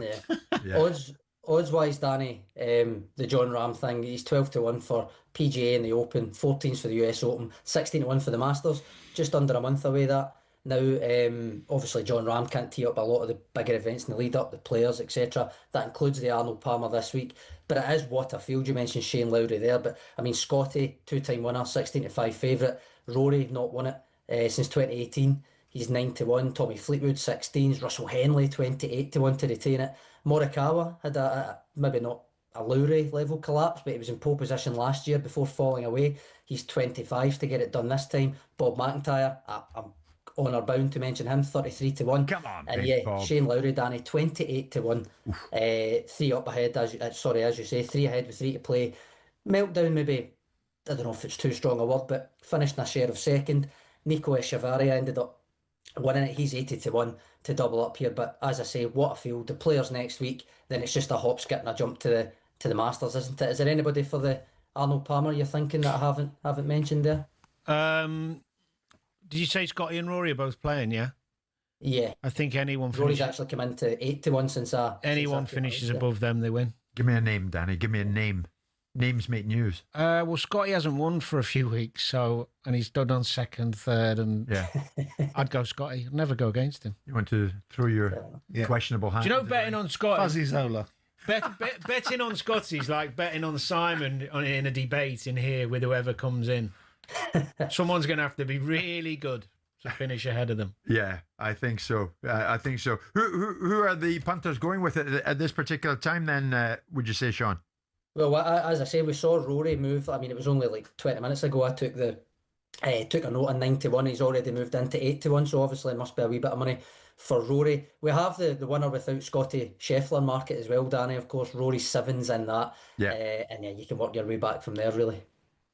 Sean, thank you very much indeed. Simon, as you know, Fuzzy is no longer with us, so I think it's a bit of a push, a bit of an ask for him to come out of top of the Arnold Palmer Invitational. But thanks for your contribution to the golf chat. Thanks to Sean. Visit betmgm.co.uk or download the app. 18 plus. Be gamble aware. .org. It's showtime on talkSPORT with BetMGM. Keep things golden with responsible play at betmgm.co.uk. 18 plus. Gambleaware.org.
Because I think out there this morning, many people listening on talkSPORT and watching live on YouTube would probably agree with Slot. This is what he said about Premier League games and maybe how they're no longer a joy to watch anymore.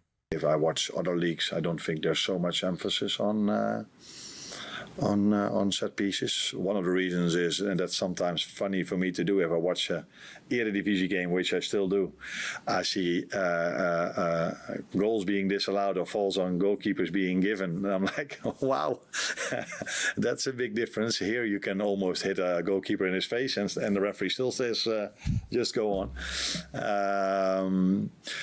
Do I like it? My football heart doesn't like it. I already said once in this press conference, if you ask me, then thinking about football, I think about 10, 15 years ago about the Barcelona team. Every Sunday evening you were hoping that they would play. And now most of the games I see in the Premier League are not, for me, a joy to watch. But it's always interesting because it's so competitive. And that is what makes this league great, because there's so much competitiveness. Everyone can win from everyone. But just as someone who loves to watch football without being interested in who's winning or losing it, just to be enjoyed, I think there's a big difference now between 3 or 4 years ago in the Premier League. So you're saying if I watch other leagues, I don't think there's so much emphasis on set pieces. This has become a bit of a bore fest, the Premier League. Not true, though, is it should be noted Liverpool scored from 3 corners in their 5-2 win over West Ham at Anfield on Saturday. What's he on about?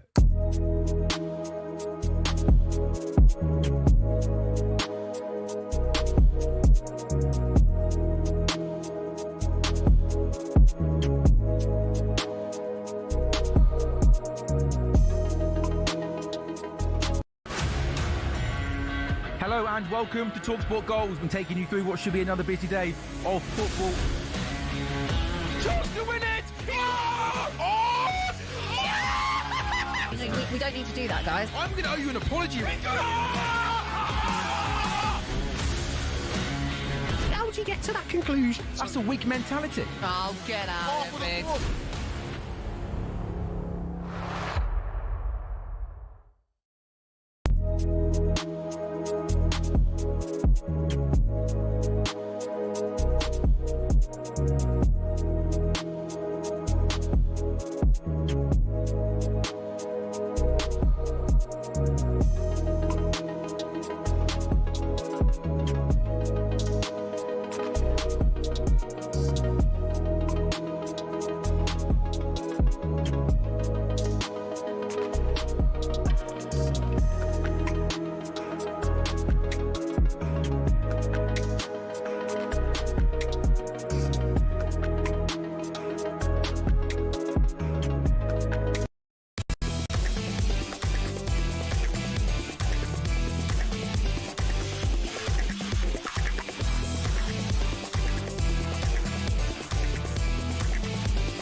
Jim White, Simon Jordan and Danny Murphy live on talkSPORT with Selco, where the trade goes. Danny, VAR, I know you're never a fan. You've kind of embraced it to an extent. Trying. As everybody has had to do, really, because it ain't going away, folks. Whatever you think, it ain't going away.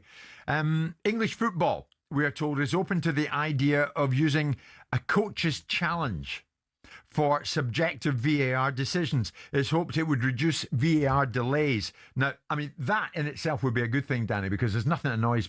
If it's not VAR, it's the delays that VAR incur. Well, you still get them, but less of them. But less of them. Is this a good thing? The FA is in favour of trialling a similar system used in cricket, where 2 unsuccessful challenges per match are permitted. So you can challenge twice, and if either of them go nowhere, it doesn't really matter. Teams keep their challenges if they are successful. Yeah, I don't mind it. I don't mind that at all. Really? I didn't expect you to say yes to that. You're going with it. What? Because there's a softening to a degree.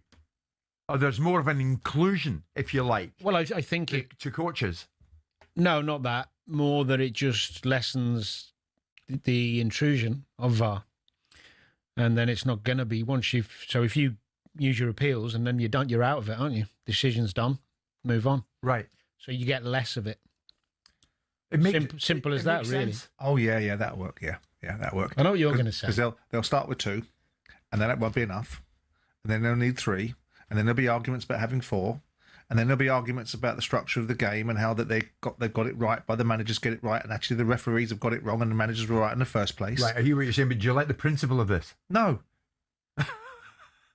Why? Because it doesn't. Why on earth not? Because I think in every other sport there's a culture. There's a culture because there's a culture of acceptance and professional respect and regard for the officials and governments. It's nothing to do with class. It's to do with the structure of the game and the way that the game is treated by its protagonists. The managers. The reason why we have so much trouble and referees aren't able to make decisions. I was talking to Alex McLeish this morning about this, about shirt pulling and things of that nature. And the reasons why it goes on, the referees don't send people off, is because they can't, because the broadcasters are leaning on them not to send the best players off. The managers complain about everything. The players abuse everything. What you need to have is a culture of people learning to do as they're told and learning to respect authority. And it works. Not because I just want authority, and not because I'm talking about the land barons presiding over the plebs, right? That's not what I'm saying. What I'm saying is that there is no acceptance. In other sports, there is. The referee is respected, the umpire is respected, their decisions are valued, and more often than not, they get it right. And there isn't a massive outcry from pundits, players, and officials about a decision when it goes wrong. In football, nothing is accepted. I agree with you, but look, is it? That's got. So give them nothing. That's got to come from somewhere, Si.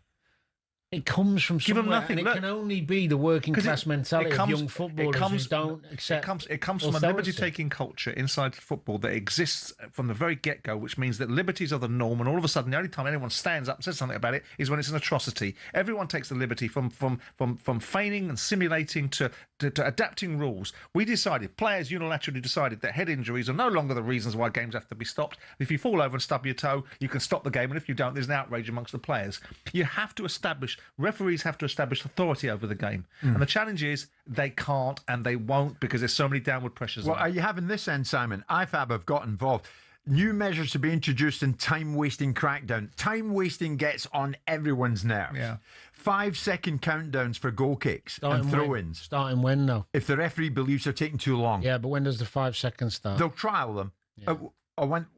If they can introduce it seamlessly and actually make it work and follow it through with consistency, and it doesn't affect the flow of the game, and the only thing it does is thwart the thing it wants to thwart, right, then yes. But what will then happen is, up in some particularly ivory tower, whether it's Lineker or someone else comes up with, that's outrageous, that's outrageous, this is not in the spirit of the game, because the referees interpreted the law as it should be interpreted. The thing is with that, the problem is with that.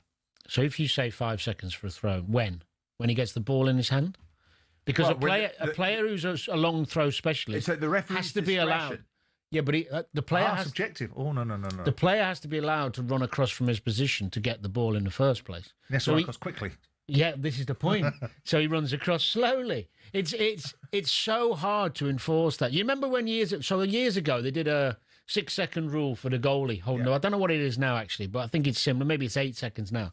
But they brought it. I remember saying, right, 6 seconds, keeper in the hands. And I used to go to the ref, being me, 1, 2, and by 10 seconds he's still got it, and the refs weren't implementing it. Thinking, trying to evolve the game in trying to put, want of a better expression, it's like put our fingers in a dike. The fact of the matter is you can never stop the flood when there's a hole coming in that particular scenario, because there's always a cause and effect, and they're trying to find ways, and what they try to do is try and fix problems without looking at the next cause and effect as a result of it, because it's virtually impossible. They're trying to fix the elements of the game. David Dean was talking some while ago about the amount of times that the ball was in play. Right. We were analysing the amount of time and how much value for money the fans were getting. Yeah. We're now moving off on some flight of fancy that everything is an outrage, and football all it does is score goal from set pieces. Is this enforceable? You talk about that's difficult to enforce. IFAB also suggesting, and I think this is good, substituted players must leave the field of play within 10 seconds of the substitution board being displayed. If they don't, the replacement cannot go on the field for 1 minute. What if the player's injured, though, and he has to hobble off? Well, there'll be exceptions, Danny. But by and large, you off, he's going on. But then you're asking someone to add a layer of officialdom into the equation. Why are we complicating it? There was an argument about players coming off at the nearest exit point. And then, of course, the game turned around and said, well, if they come off at the nearest exit point, they've got to walk around the stadium, right? So whatever you do, the problem is... How about enforcing it? This is the thing. If the referees aren't going to have the courage of their convictions to be able to make decisions... None of them are going to work. I think there's some good ideas there, Jim. So do I. I think if you can nip time wasting in the bud a bit better, by common sense, and referees going, hold on, you know, they're throw to the other team. Right. Soon as refs start doing that regularly, speeds it up. It's a bit like booking someone for doing that, or little pushing in the box, penalty. All of a sudden, it will decrease. But is Simon right? Some of those within the game, coaches and players, will say that's unworkable. Of course they will, because as soon as it works against them, it's unworkable. As soon as it works for them, mute. Right. And the problem is that the consistency it's almost like having a campaign of nicking nicking people speeding on the road. The police decide they're going to nick people that are speeding. They do it for a month and they go away from it. The referees come up with an idea of how they're going to change the direction of travel. They enforce it. They start the real disciplines, and then the hard yards are doing it repeatedly, and it gets dropped off. And all of a sudden, the inconsistencies coming where players are being dissentful a couple of years ago were getting booked. Everyone was outraged. Well, what'd you book him for? He should be able to say what he wants. Danny, it's what can and can't be enforced. How about us enforcing that at 10 o'clock every morning, you're sitting in that chair? And not out there chatting to somebody who doesn't really want to chat to you. Yes, they do. They learn something, whereas we learn nothing from you while we sit in the studio for the extra 3 minutes. Wednesday lunchtime, it's 12 noon.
I've got some sad news in the Cundy household, mate. Oh, what's happened? So the lucky Mr. C took our little dog out, Crumble, a little small Bichon. Took him Crumble. out. His name's Crumble. Took him out for a walk on Saturday. Bit like Chelsea. Saturday morning, and he's running around like you're happy as a And all of a sudden, she noticed that Crumble's having a bit of a limp up. He looks like he's crumbling. He wants to come off. He's giving one of them with his front paws. You know that. Yeah. Well, he's limping about. He's limping about, mate, and. So she brings him home, and I don't know what's wrong with him. She took him to the vets yesterday, right? Yeah. Done a cruciate. What? Crumble's done a cruciate, right? Seriously, right? He's out for the rest of the season, poor little thing. He's out for the rest of the season. Crumble's crumbled. Crumble's crumbled, mate. Well, it's not a proper Cundy dog unless you have a problem with your leg. I mean, right? He's come out. Sums your household up. It sums up the Cundys, You got no knees in you and no knees in the dog. So the dog, I didn't even know dogs had cruciates. I had no idea. It's the first thing. So my wife's with the vet, and he's having a little fiddle about, and he turns around and he says, "Oh yeah." Have you got pet insurance? It's never a good sign when That's they say not, that. no. Luckily, we do have pet insurance. But he's having an operation on Thursday, mate. Oh, is he all right, though? No, he's not. He's not, no. mate. He's feeling he's a bit withdrawn, feeling very sorry for himself. He's out for the rest of the season. His World Cup hopes are finished. He's over. They're over, mate, for little crumble dog. He's absolutely crumbled. He's crumbled, Poor little thing. I know.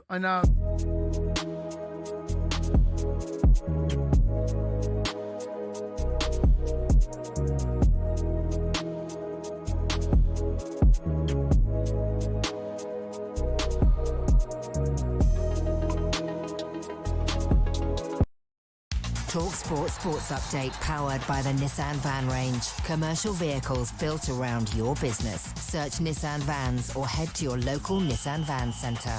With your headlines at 3 minutes past 12, I'm Nick Ellaby. Good afternoon. talkSPORT's Danny Murphy's told us Liverpool fans are starting to lose faith in Arne Slot, but after another last-minute defeat, Danny says Slot's signings are letting him down. Frimpong struggled like mad. Kirkhead's struggling, not to the level.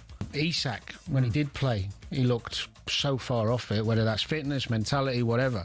Liverpool's loss at Wolves leaves them in 5th. Meanwhile, Galatasaray will not be able to sell tickets for Anfield in the Champions League this month. UEFA's decision is due to Galatasaray fans throwing missiles and lit fireworks at Juventus. Andy Carroll has denied breaching a restraining order against his ex-wife. He's accused of repeatedly calling reality TV star Billy Mucklow last March. Carroll will stand trial next year. Darren Fletcher's 18-year-old son Jack has been given a 6-match ban for homophobic abuse. The incident happened in Man United's under-21s EFL trophy defeat at Barnsley in October. Motherwell chairman Kirk McMillan's revealed the club is exploring 3 options with regards to their ageing stadium at Fir Park. They either redevelop the Phil O'Donnell stand, fill in the corners in a wider redevelopment, or move to a new site. McMillan says all these are long-term options. Six Nations and Wales have made 3 changes for their game in Ireland. Back row James Botham, fly half Dan Edwards and winger Ellis Mee will all start. And Liv golf captain John Rahm has helped get his colleagues out of Dubai by commissioning a private jet. A number of players risked missing the event in Hong Kong because of the ongoing conflict in the Middle East. More at talksport.com. talkSPORT News. Sir Keir Starmer prepares for a Commons grilling over his decisions on the Iran war. Meanwhile, British nationals prepare to fly home on a chartered flight. More from the news team at past.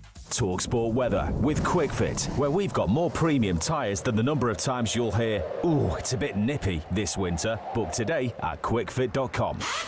Across Scotland and Northern Ireland, cloudy and breezy with patchy rain. Elsewhere, this low cloud is slowly lifting before some warm sunshine.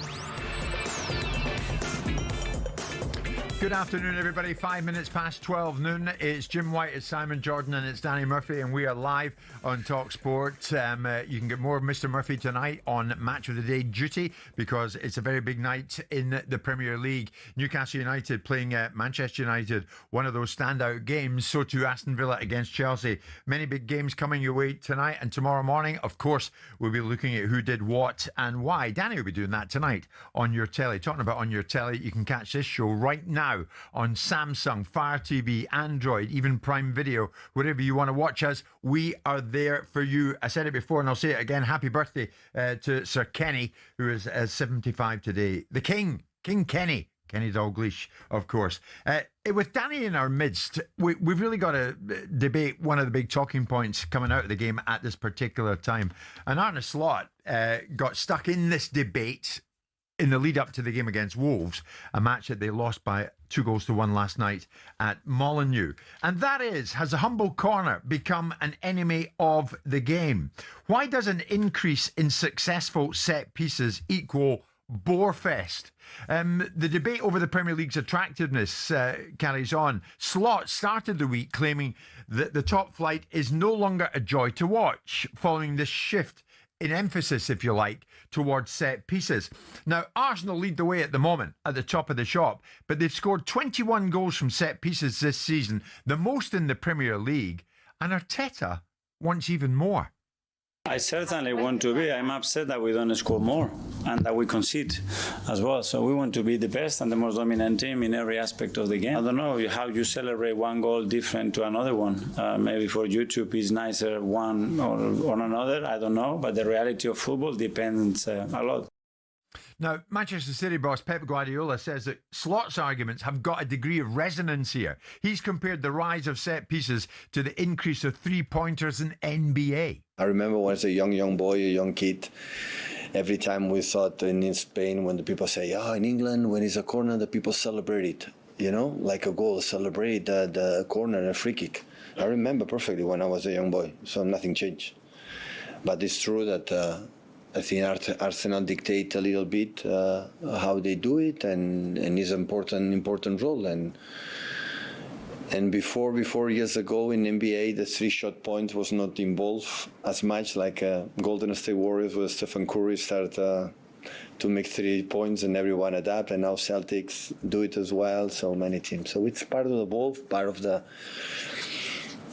dynamics. And you can say complain, or you have to adapt. And it's part of the game. Arteta and Arsenal go to Brighton tonight. Brighton boss Fabian Hürzeler has suggested that, set pieces, they're getting a negative reaction, so we maybe need a rule change. I think because it disturbs the rhythm of the game, and there are no clear rules anymore. How much time you can spend for a corner, how much time you can spend for a throw-in.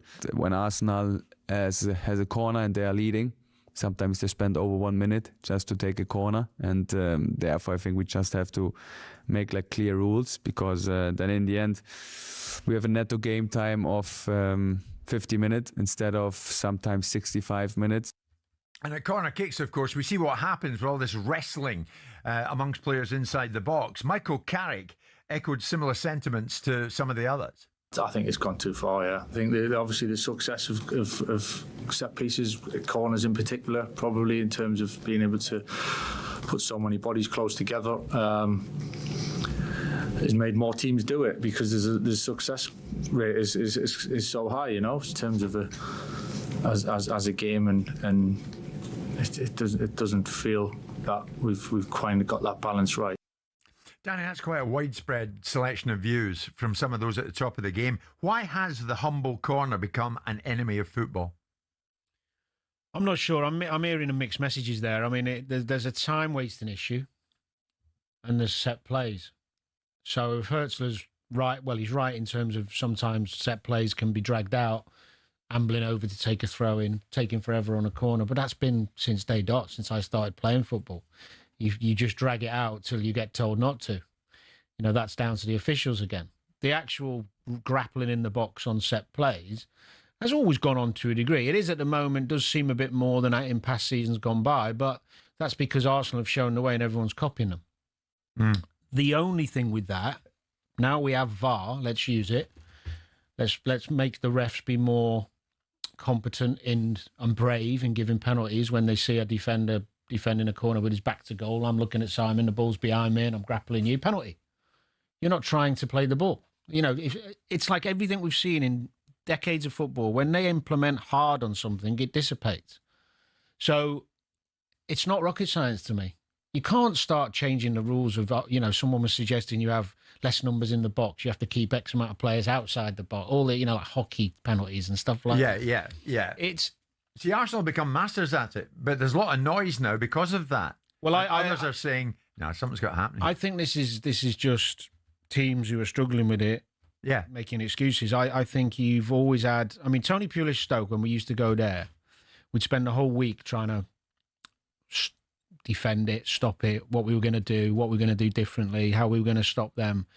It's part of football. It's just part of, if you're trying to win football matches, there's never been one way. And actually, there's some admiration in a team that finds its strength and actually uses it and nobody can cope. I know, but some of those whose opinion we really expect are saying, look, enough's enough.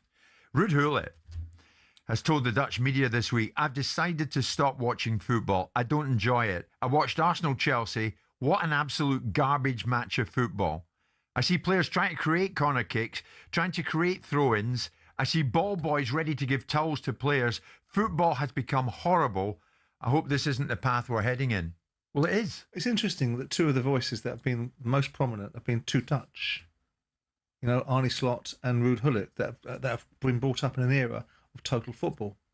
And we discussed that the other day. Ruud probably has some points there. He does. But the fact is that corners, the purpose of a corner is to try and score a goal. And when I'm listening to Pep Guardiola, sometimes I just wonder, wants to be clever for the sake of being clever. You know, I'm assuming that the 3-point basket in basketball was always available to them. They just might have better proficient players that can take it every now and again. Yeah. It's not quite the same as a set piece, is it? A 3-point is taking it from distance rather than a set piece, which is taking it from a dead ball situation. Yeah. So there's not a comparison. I don't suppose English footballers watched the NBA, although that wasn't his point. You know, I look at it and say, you know, Guardiola saying we celebrate corners because teams expect the corners to be utilised. Fans expect it. It's an offensive outcome. You get a corner, it could lead to a goal. But is there not too much of it, Simon? Well, getting corners. I think, yeah, that being a goal opportunity. Do you know what it is? Too much of it. This myth about there's too much of it. It's because of how long they're taking. So I don't know if I talked about it on this show on Monday night. I lose track of days, but I was talking. I was talking to a former official, and I was educated about. I might have brought it up before, but you know, before when a corner's being taken, so before the corner's being taken, you see refs continuously stop, go in, and give a couple of players a little warning. You know, stop that, all that nonsense. Well, that elongates the process. It feels like we're always watching corners because of how long it takes for the corner to even come in. My feeling was, and I was talking to, as I say, a former official about this, I said, well, sorry, the reason they do that is because part of a referee's job is prevention, right? Fine. Scrap it. Stop it. It will speed up the game. Let the corner come in. Don't go warning people. If there's an infringement, give the penalty or give the free kick. That's going to speed it up so you won't feel like you're constantly watching these melees in corners because sometimes you watch 3 or 4 times before the corner comes in, the referee going to have chats with people. Yeah. This is why it feels from an aesthetic that we're always watching corners and free kicks. Make it, there's a maximum time you can take a corner. So ultimately, is there a rule around that already that you've got to take a corner within a certain amount of time? Not really. I don't think there is. No, it's too loose at the moment. Maximum amount of time. Give them 30 That's why players limber over to the corner. Give them 30 seconds. As soon as a corner, place it outside the line, incidentally, as soon as the corner's awarded, you've got 30 seconds to take it. But there's another little caveat with that, which needs changing, and this is where the laws would help things as well. So while the ball's not in play from the corner, these at the moment aren't being allowed to be given penalties and free kicks because the ball's not in play. Right. Now, if you change that, I'm telling you now, 3 minutes different, 4 minutes per game, the ball would be in play more because they know I know if I'm blocking you and grabbing you, before the ball comes in play, I can't be penalised. So if you then say, look, as soon as the ball is in the little corner, the corner part, whatever it is, as soon as that ball is placed down, as soon as that ball is placed down, if you make an infringement, it can be given as a penalty or a free kick. Right. So no more warnings. Yeah, but there's too much conversation, though, Danny, is there not? And hey, I'm telling you, you played the game, about corner kicks and what might happen as a result. Hulit's right. I want players who will take on defenders again. Someone like Lamine Yamal. We miss the joy. We want to enjoy football more. I agree. Not, here's a corner. Oh, tune in. Something might happen here. I agree, but that doesn't come from this desire to get loads of set plays. That comes from a decade or more of obsession on stats and players worrying about taking too much risk with the ball because the stats might be down. Yeah. And that's why we still love now players like Cherky or Bruno Fernandes because they don't care. It's Kevin De Bruyne. Yeah. But you know something? Arsenal are good at it. 21 goals from set pieces this season. They're all crowing on because Arsenal become good at it. Why are they good at it? Because they've got technically brilliant providers. That's an art in itself. And they can't be stopped. I took corners for years. I'm telling you, it's not as easy as they make it look. Constantly putting the ball in the right area with pace, and so the keeper can't. The other thing as well is it's not even a style thing. The keepers aren't as good. The goalkeepers are nowhere near as good. To come out and claim it. Yeah. Back in the day, the keepers would move you out of the way. They're big lads who just have confidence and coming out and knock you out of the way and probably you'd be getting out of the way, the keepers. Yeah, it's also a case, Simon, those outside Arsenal are crowing on about it because Arsenal are so good at it. They're jealous of it. And they're not. Yeah, I mean, absolutely. I mean, I make the point, and I understand some of the points that are being made, but the way it's being extrapolated up now, as if it's some mortal sin. One of the biggest exasperation for me was watching corners being taken and the first man being hit every single time. Yeah. I'm now watching Arsenal players defend better. Yeah. Defend better. Yeah. That's your job. Get your defensive coaches to do their job. Yeah. Defend better. When Stoke were doing what Stoke were doing, Danny, as you described, no one was calling for a rule change, were they? Wenger. Was he? Yeah, Wenger tried to get throw-in stopped and kicking. You have to kick it in on the field. Yeah. Oh, well. Remember, he tried to do that because they kept losing to Stoke. Who's to say that Arsenal don't add to that 21 goals from set pieces tonight when they are in Premier League action against Brighton? We shall see. Coming up to 12:20.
I know you won't be too pleased with the way it finished at the Old Firm game. Wasn't the referee absolutely fantastic?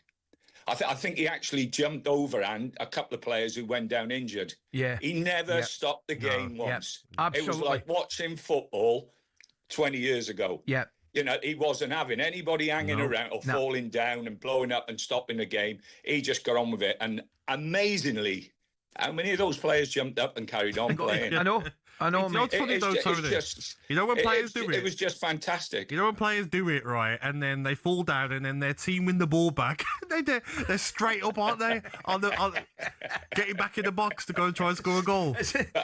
Andy, I know it'll be sorry, Ali, it'll be disappointing for you, but I just thought the referee was I thought it was a very, very old-fashioned game in lots of respects. Great, obviously, unbelievable atmosphere.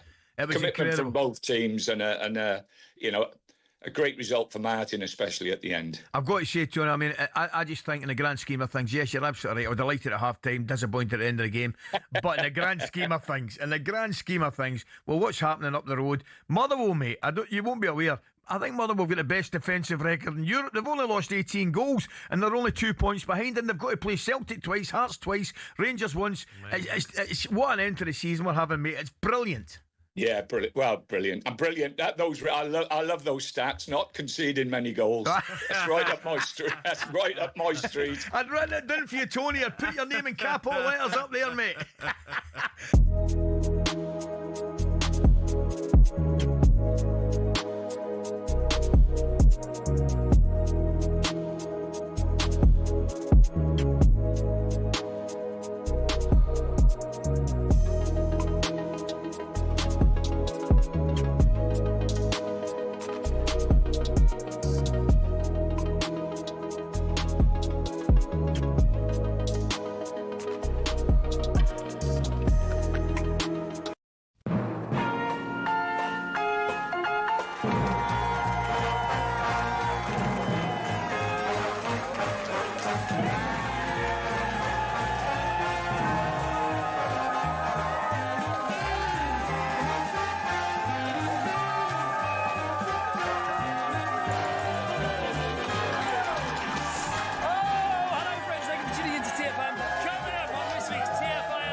watching on YouTube right now, you can see how much Danny and Simon are enjoying the show, falling about laughing with each other. This is where these two get to at this particular time in the week.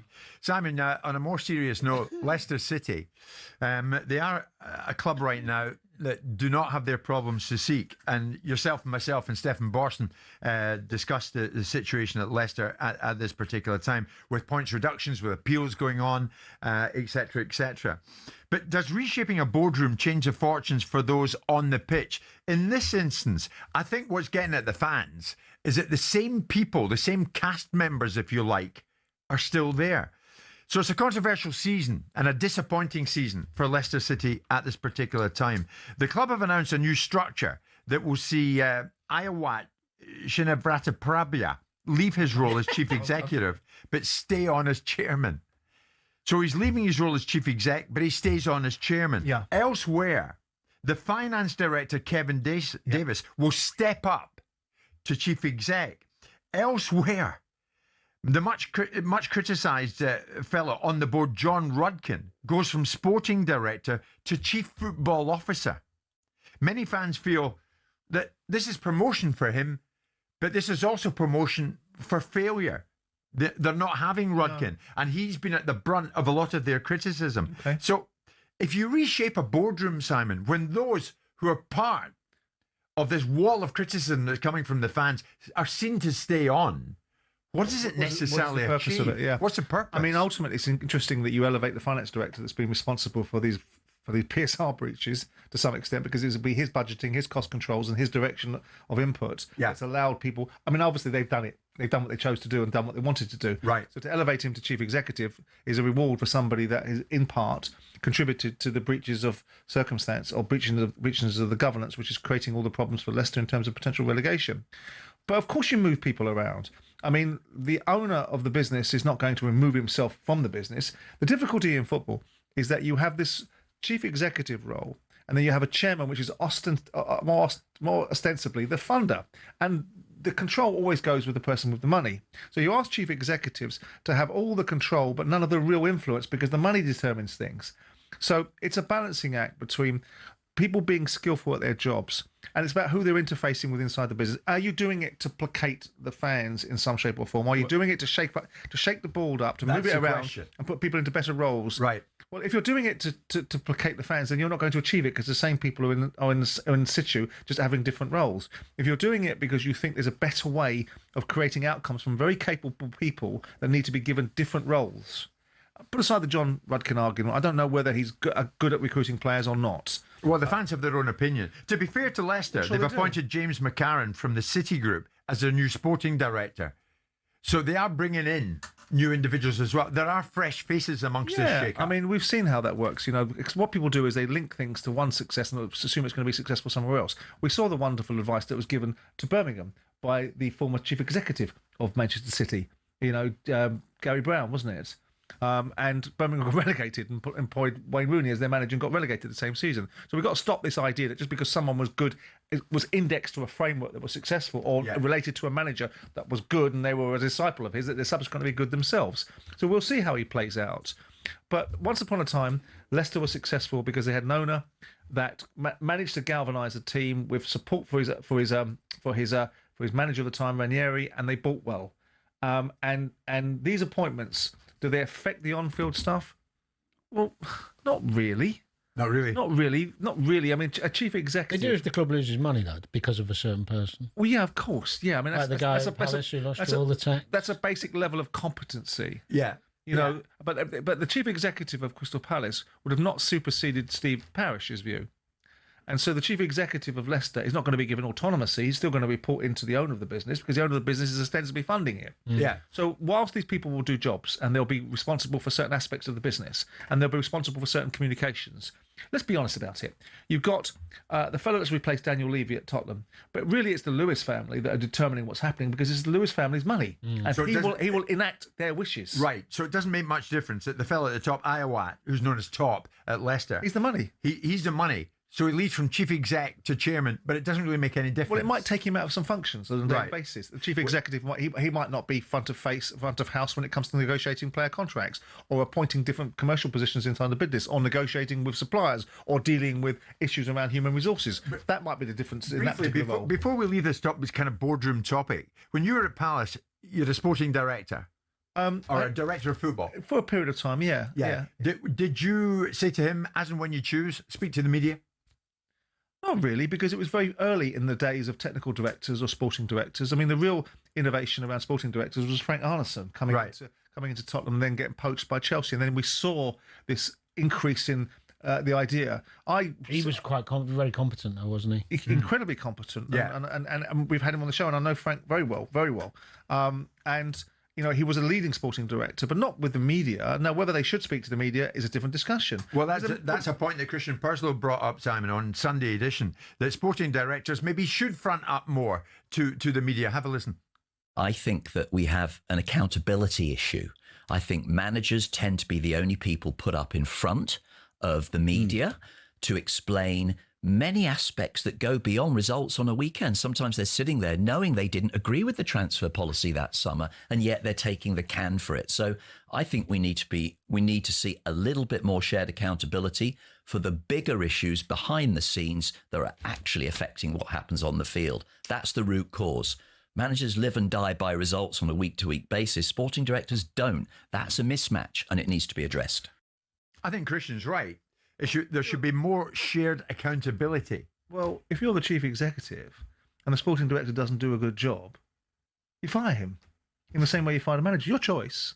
You don't have to serve him up to the media. I don't see the purpose of that. If you want to serve him up to the media, managers want to be undiluted in their messaging, except when something goes wrong. So what you're saying, Christian, who was a CEO and you had ample opportunity to do it yourself, so why didn't you do it? Oh, he spoke plenty of time. Why didn't he do it? He's technical director. Why didn't he put his sporting director up or directors up? Of course, but the main thrust of it is that the only time the media really want to hear from an owner is when there's a crisis. They don't really want to hear from an owner on a daily basis. I don't think so. Well, it might have changed slightly. I think it has changed. So when a game, well, we spoke to Bill Foley not that long ago at Bournemouth, fine, but about how well they were doing. The predominant interaction between football media and football people is pre a match and post a match, and in press conferences about a match, right? So you want owners in there, do you? You want an owner after a game? Is that what you want? I don't think we're wanting them after a game. I don't think we're wanting them after a game. But along the way, it would be good to get more access to the likes of sporting directors, owners. Okay. So we go back to sporting to update us. We go back on what's going on. To the original point I was making that Christian was imparting his wisdom of. If it's such a wonderful thing, why didn't you do it then? Why didn't you offer up your sporting director, seeing you've had this epiphany now whilst you're sitting in the media? You've been He offered himself up. But he's not a sporting director. So if you want the sporting directors to talk about it, if you want the sporting directors to share the blame, if you don't believe that sporting directors are as culpable as football managers live and die by the outcomes, then it was your choice to hire sporting directors. It's your choice to fire them. Do you want them to be sacrificed in front of the media as a methodology, or do you want to just fire them for not doing a good job? Well, what difference does it make? The other thing with technical directors and sporting directors, them being accountable, as Christian Purslow was talking about, is only dependent on the role of their job. Because we've had different people in the studio on Monday nights on here where the roles of the job are so different and the responsibility isn't the same. Them. No, that's an absolute crock. Because he damn well knows, in the same way that human resources is said to be a function for the staff, but is often a function for management to be able to manage the staff, he damn well knows that there's a messaging to sporting directors that might be directly contradictory to what the first team manager thinks is the benefit of the first team. So when you've got a sporting director that's got a foot in two camps, where does he then sit when he's sat in front of the media? Does he support the ownership model? Say, well, I got out the owner. It's the owner that wanted me to do this. Oh, you'd love that, would you, Mr. Chief Executive? That's the reasons why sporting directors aren't put in front of the media. And really and truly, the way that a sporting director is made accountable for not doing a good job is fired. Did you have a sporting director that did a good job, Christian? Did you fire a manager rather than a sporting director? Why don't you fire them both then? Well, they weren't rubbish. They weren't fired at Chelsea, were they? We didn't hear from the sporting directors at Chelsea after a host of managerial changes. Well, that might have been good. So let's get it right then. If you've been bought a litany of players that we know in the Chelsea situation was predominantly bought by the owners and paid for by the owners at ridiculous prices. And most of the players that they bought, with due respect, other clubs were trying to buy at the same time. Let's look at the managers they hired and fired then. And Abramovich fired managers for being successful, just not successful enough. Right. And this guy's a manager. Who did they fire that shouldn't be fired? Tuchel for acting out at the beginning of the relationship. Potter because he couldn't stand up to it. Maresca because he resigned. Go on then. Tell me who they shouldn't have fired. Probably we never heard from your sporting director in your time at Palace because the poor guy couldn't get a word in edgeways. Could get nobody to shut your trap. 12:30.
Game, Chelsea boss Liam Rosenior was asked if he feels there is a disciplinary issue at the club. No, it's hard to put your finger on it. You have older teams that have disciplinary problems. There's many aspects to what we need to do, but it needs to change. I hold my hands up to that, and it's something we need to start. We're back in tomorrow. We need to have a discussion as a group. We need to make sure that we go into Aston Villa with 11 men on the pitch for 95, 96 minutes to give us the best chance to win the game. Do you think you've got disciplinary? No, what do you mean? I don't think I know. I don't think I know. You cannot have that amount of red cards in the season, and they're not. It's not coincidence. Just that red card with the Neto one. Yeah, there's when I was doing the comms, right, and that is a tackle where he's taking him down. He don't want to run in the corner.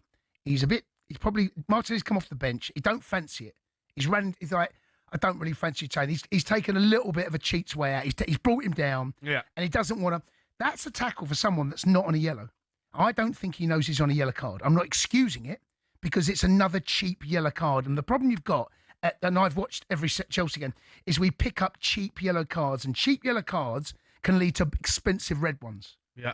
And I see Enzo Fernandes yesterday, Pedro Neto sent off. Enzo Fernandes, our vice captain, gets another yellow card for throwing the ball down, right?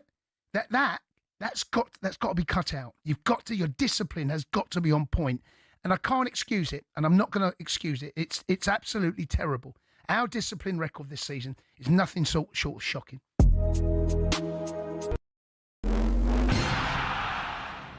Even Arne Slot admits he's starting to sound like a broken record. We've had far more ball possession than the other team. We've created more open play and in general chances than the other team. But from open play, we struggle to score. Now, my expectations have changed throughout the season because I expected more from us than where we are fighting for now. A 94th minute winner for Wolves means Liverpool have lost 5 games in added on time this season. Here's Rob Edwards after inspiring his team to their second Premier League win in just 5 days. There's just a stark difference now between when we came in to now, to the level of fight and work that the lads are showing. Liverpool are back at Molineux on Friday night. The FA Cup 5th round game is live on talkSPORT. Meanwhile, we will keep asking David Moyes about Everton's chances of European football. Well, again, you've got me talking about it, and it wasn't really what I planned to do. My plan was to be pretty cool about it and just take it, which I will do. Everton beat Burnley to go 8th. Elsewhere, Jordan Henderson had to be restrained after Brentford's stalemate at Bournemouth. Here's Keith Andrews. I like the way they play. I like the verticality of the game and the competitive edge in which they play with. And that obviously spilled over on the sideline. And on the eve of the new Formula One season, the troubled Aston Martin might not make the checkered flag in Melbourne. Abnormal vibrations during testing in Bahrain mean new parts have to be sent to Australia. There's more at talksport.com.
It is Wednesday lunchtime. It's Jim White, Simon Jordan, Danny Murphy. We're live in talkSPORT with Selco, where the trade goes ahead of a big night of Premier League football, of course.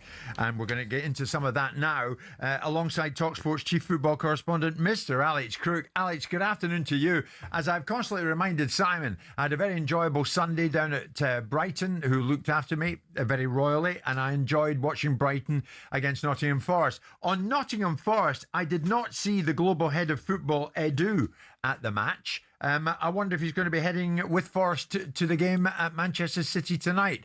What can you offer us, Alex? Yeah, good afternoon. I'm looking forward to some Brighton hospitality myself tonight. I'm there for the Arsenal game, obviously a big one in terms of the title race, and a tricky one, I think, for the Gunners with Brighton winning their last two. I'm not surprised you didn't see Edu. He's been conspicuous by his absence at recent Nottingham Forest games, and certainly the whispers around his future, Jim and Simon, are getting louder. It was seen as a bit of a coup, wasn't it, when Nottingham Forest managed to prize him away from Arsenal to come in and be the overlord of all of Evangelos Marounikis' various clubs. But Forest on their fourth manager of the season, never a good look for any sporting director. A lot of the players that they signed on Edu's watch in the summer haven't really worked out. And I think if Forest go down, it's certainly unlikely that Edu would survive that. And I think even if they do stay up under their new manager, Vitor Pereira, some serious conversations about his future are to be had at the end of the season. I mean, you wonder, Simon, on the similar topic of accountability, some of these managerial changes at Nottingham Forest, down to Edu or down to Marounikis? I was going to say, if the owner is really going to judge the managerial choices, which would appear to have been his, and land those at the door of a sporting director, then that's not a fair equivalency. I don't know which players Alex was referring to, because I was going to ask. I mean, the players that have been bought, which ones are not hitting their straps then? Well, I think the big one that Edu recommended was Alexander Zinchenko, whose loan was actually terminated by Forest in order to enable him to join Ajax. They signed Callum Owendo, a striker, for decent money. He's been sent to Germany, actually scoring goals in the Bundesliga. And then you look at Amari Hutchinson, who was signed for big money as well, and his numbers in the Premier League are pretty poor. So actually, you could argue that more of their summer signings have been misses than have been hits. McAtee's another one. Even Jesus up top's not scored any goals. They've had very few successes. Okay, well, those with an eagle eye may or may not spot Edu at the Etihad tonight when Nottingham Forest pitch up to play Manchester City. Alex, on Bruno Fernandes, is there one more year in him at Old Trafford? I certainly think there is, Jim, and I think the Manchester United hierarchy think there is as well. Obviously, it set pulses racing when he came out in October in an interview in the Portuguese media and basically said the hierarchy there were trying to sell him to Saudi Arabia last summer. Obviously, he stayed then, I think mainly due to the fact that his wife wasn't keen on a move to that part of the world. His future is going to be debated again at the end of the season because there's a release clause that kicks in of around about £57 million for clubs in top European leagues. But the vibe I'm getting out of Old Trafford is that the Manchester United powers that being more confident now. They can keep their captain. Obviously, they're on this brilliant run of form under Michael Carrick. Will he be the manager come the start of next season? If he keeps winning games and takes them into the top 4 or 5, I think he might end up being a no-brainer for Sir Jim Ratcliffe and company. And certainly Fernandes seems to be playing his best football under Michael Carrick, a goal and assist at the weekend. So, yes, at this stage, I think more likely Bruno Fernandes does stay for one more year. And I think most Manchester United fans would be on board with that. All of them. They should be begging him to stay. Yeah, I mean, whether it's Carrick or anybody else who comes in, he's got to be top of your list, hasn't he? He's been sensational for them this season, even the times when they were struggling and he was the leading light. He's impressed me. Even his behaviour's got better. Yeah. Histrionics have got less. They won't. Problem is, if you lose Bruno, even 57 mil, you don't get better than him for 57 million. Right.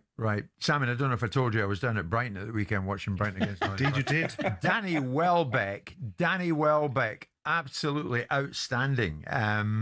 Playing some of his best football of his career, I would suggest, Alex. Now he extends his stay at Brighton. Yeah, he does. Scored in that game you were watching. Obviously, a flurry of early goals against Forest. He's into double figures now for the second Premier League season in a row. He's going to be 36 next November. This November. So by the time this new one-year contract comes to an end, he'll certainly be in the twilight of his career. But I think you can understand why Brighton have triggered the option to keep him. We've seen when they were going through a bad run of form, what does their young manager do? Well, he goes for the old heads, doesn't he? James Milner breaking the Premier League appearance record in the recent win against Brentford. Danny Welbeck coming back into the team, Lewis Dunk, the captain. And I think in an age when clubs actually all levels, I was talking to a Championship player last night who said that his club are determined to build their squad around young players. There is something to be said for experienced heads. And actually, I think there's a correlation with Chelsea here, because they seem to be following Brighton's recruitment model, but they've missed out one key component. It seems to me they don't have Chelsea, those experienced heads in the dressing room that Brighton do. Yeah, I wonder if Brighton can do anything against Arsenal tonight, Danny. It would not surprise me. It would me. Really? Yeah, they've had a couple of wins just to get themselves back on track, but generally this season they've been pretty woeful. And if Arsenal were anywhere near, you'd think they'd beat them. Arsenal got pace, they got credit. I mean, thing is with Brighton playing their own, they have a go, which leaves them a bit more open. They're not blessed with pace at the back. I think Arsenal beat them. Okay. Saying that, I thought Arsenal would win at Wolves. I don't think Brighton lose that game tonight. Villa looking at Harry Wilson. Is that right, Alex? Yeah, not the only ones, Jim. I think he's going to be one of the most sought-after free transfers come the end of the season. I'm told that Fulham pretty much resigned to the fact that he will leave because this is the last opportunity he's got to go and get one big payday. Aston Villa, I'm told, one of the leading contenders. Wrexham have been mentioned as well. He's a Wrexham boy, born and bred. I think he's a Wrexham fan. If they get promotion to the Premier League, don't rule them out the race. But I think this is a signing that will make a lot of sense for Aston Villa at a time when they are hampered by financial restrictions. If you can get a proven player in the type of form in the Premier League that Harry Wilson is on a free transfer, it would seem a no-brainer. Alex, to finish with, and really, I think this is the best till last, and I'm going to get Simon and Danny into this as well. It's being suggested, I've heard it in various quarters, that if things go awry for Tottenham Hotspur against Palace tomorrow night, could it be the end of Igor Tudor? Well, there's certainly a few whispers to that effect. I've got to say, I've been making some inquiries this morning and I'm being met with a little bit of a wall of silence, so I've not been able to stand up these rumours. But I understand it. I went quite strong on this in our show on Sunday when we were going around the grounds and Tottenham were losing at Fulham. I think already this looks like a disastrous appointment, and I'll tell you why. Igor Tudor was brought in because of his reputation for being a firefighter. I think he won his first game at his previous 5 clubs, obviously lost heavily in the North London derby, lost again at Fulham last weekend. And he seems to be going down the route of calling out his players. Now, he's probably right, by the way. These players are underperforming. They don't have the best attitude from the outside looking in. But if you're an interim manager, Danny, is that the way to get the best out of the players? They're really going to listen to a guy they know won't be there, well, maybe beyond the end of this game, let alone the end of the season? Some players would be more dismissive than others, I think, in that respect. I don't think it's a problem him having a pop at the players if he's already had a pop at them himself in the dressing room and just repeating what he said. That's not a big deal for players. My bigger issue with him is more from, it looks, both games I've watched, I was at the Tottenham one at the weekend, didn't look like a group of players who knew what their jobs were or what they were trying to do. Normally it's quite easy to see what they've been working on. The formation against Arsenal with the 3 at the back, they were all over the place. I know Arsenal are a good side, but still some of the defending was woeful. And to go and play 4-4-2 with 2 big lads up top, Muani and Solanke, and just not get them the ball and not pick any... There was 3 lads in midfield who were all athletic and tenacious, and they didn't play any like second ball football. They were still trying to pop it and play through. So you think there could be something in this? If they lose to Palace, could it be goodbye Igor? Yeah, it could be. Yeah, but then it goes to the point that Simon's always talked about when I've brought up situations where I've been asked, and I don't know if Tottenham hierarchy would be asking the players, but then it's the lunatics running the asylum. If they're saying he's useless, we don't know what we're doing, and it's, I'm not saying that's going on, but if he goes after Palace, that will be the players. It'll be down to the players. Yeah. It's a mess, Simon, isn't it? Well, I said that if they lost to Fulham and Palace, that there was real existential danger.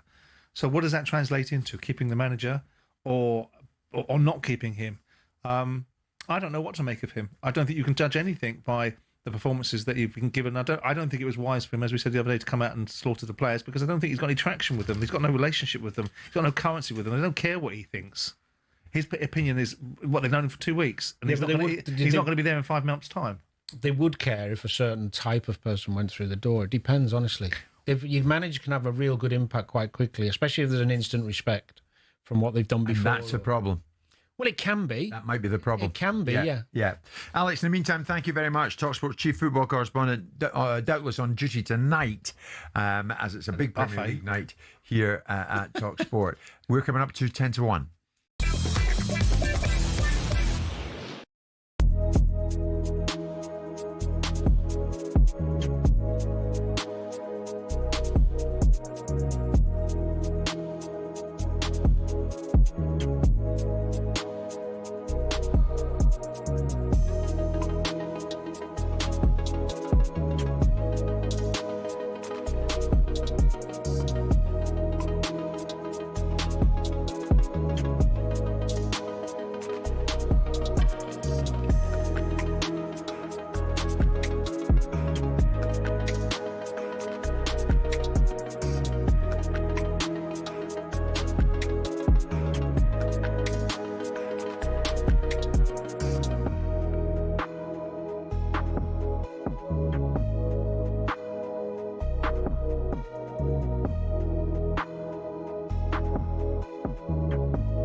Bruno, his numbers are incredible, right? And what he's done from in a poor era, well, a poor era in terms of Manchester United, where they were to where they are now, right? But this is my thing with Bruno. He is incredible. But I always compare it to, I look at the Man United teams he's played in, right? And I look at the teams that Steven Gerrard plays in at Liverpool, right? Which were probably equally as bad at times. And I look what Steven Gerrard did for Liverpool in terms of, didn't moan about it, got on with it. Look what he's won them, FA Cups, Champions League. I just feel Bruno could have not, you know what I mean, done more in the bigger games to get Man United over the line. I know he won the FA Cup to win something else. I mean, honestly, some of the teams Steven Gerrard played in, and I played against them, like, yes, Carragher was there, good player, Steven Gerrard. There were times it felt like Steve was playing his own. It's a fair point you make, but Gerrard didn't have these numbers, and I don't. No, but he didn't have to have the numbers. No, I'm talking about his trophy cabinet. But I don't know why. If we're talking about Bruno Fernandes being PFA Player of the Year this year, I don't know why we need to compare him to another player. Let's take Bruno. No, but I'm talking about in terms of an overall picture where some people will put Bruno compared to, and I can only make that example because I remember playing against certain Liverpool teams. Yeah. And I'm thinking, oh my goodness, but somehow they've managed to win the Champions League, get to Champions League finals, win FA Cups because he's been the difference. Do you know what I mean? So, prime example, Europa League last year, Tottenham. Yeah. Where was I hear what you're saying. But if you look at Thierry Henry, right, who you understandably call the best player ever to grace the Premier League, I could name other strikers that have played up top. Yeah. Like Didier Drogba, that have pulled their team over the finish line in bigger games like Champions Leagues. Yeah. And Henry didn't do it.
Crowd does a VIP private suite for you and 11 pals for a day at the Cricket Sound this summer. Time is running out. Thanks to Pitch Experiences, we're sending you to their super box at the Oval for England-Sri Lanka, the ODI, in total luxury.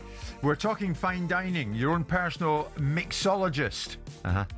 Private balcony and a Q&A with cricket legends while you watch the action. It's the ultimate summer day out. Your chance to win. Text WIN to 83338. Texts are £2.50 plus your standard network rate. The number to call 0343 418 7260. Lines closed Friday at 4 p.m. You'll need to answer your phone when it rings. 18 plus UK residents only. It's a talkSPORT promotion. Terms and conditions at talksport.com. For your chance to win, text WIN to 83338 right now. Big night in the Premier League tonight. Aston Villa, Chelsea, Brighton, Arsenal, Fulham against West Ham, Man City, Nottingham Forest, Newcastle against Manchester United, and you won't miss a trick right here in talkSPORT. We're across all of that action.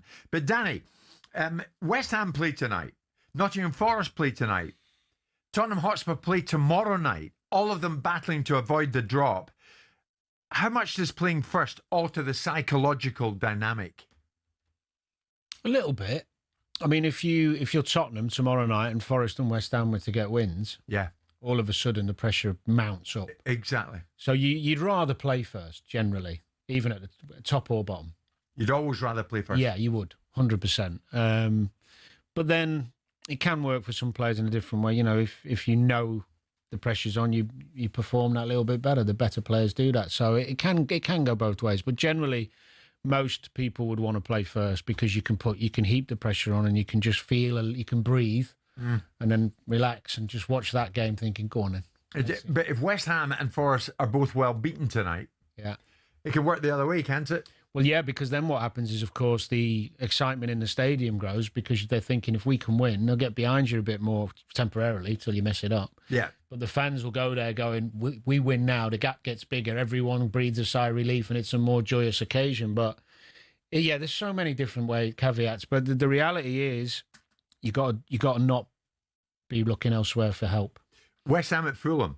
Forest at Man City. Do you see either of them getting anything? Well, West Ham have got a better chance. The reason they've got a better chance is because, obviously, Fulham aren't as good as City. Fulham are playing well at the minute. They look confident. They've got good technical players. The thing for West Ham that will help them is Fulham will have a go at them and they'll commit. They're playing at home. They'll feel they can win the game. They'll throw men forward, so they'll give Somerville Bowen a chance on the counter. Yeah. I think that'll be a really good game. Simon, David Ornstein in The Athletic says that Spurs players face wage cuts if the club's relegated from the Premier League due to clauses written into their contracts. Is it always prudent to plan for the worst case scenario? Yeah, of course. I mean, obviously, it's more relevant to teams that are promoted. They will put those clauses in. It's very rare that you see those clauses in established Premier League clubs that have been there for a significant period of time. How many players will it affect? Because they'll be leaving. All those players that are responsible for the demise of the football club will be looking for the exit strategy of getting out the door and moving somewhere else. I would imagine only some of those players. I don't think that's right. I'm surprised. There's no way you're trying. If you're a big club like Tottenham who's won the Europa League and you're signing Kudus' agent ain't going to be putting a relegate. You want my player? He'll come to you. Yeah, the wages. No. There's no reduction. It might be the younger players that have come through. Exactly. Some of the younger players they've bought. Players, but it's not going to be the players that they've paid. It's not going to be Solanke. They paid 70 million quid for, and this player for that, and that player for this. They wouldn't have taken it. They wouldn't say, "I'm coming to Tottenham because I think I'm going to get relegated." It's our understanding most members of the first team squad. No chance. No. Well, how would it be our understanding unless we've seen all the contracts?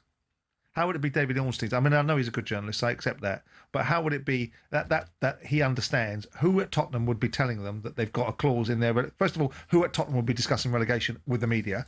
Who would then be providing them with information surrounding these individual contracts en masse? Well, of course they wouldn't. There may well be a few players that are on that situation. But it's not a unified contractual approach. It might be somebody that's no longer at Tottenham. World Cup winner. Like Daniel Levy. Romero, World Cup winner. Yeah, it would be Daniel. Yeah, that's what Daniel would do, yeah. Okay. Daniel's well known for talking to the media, right?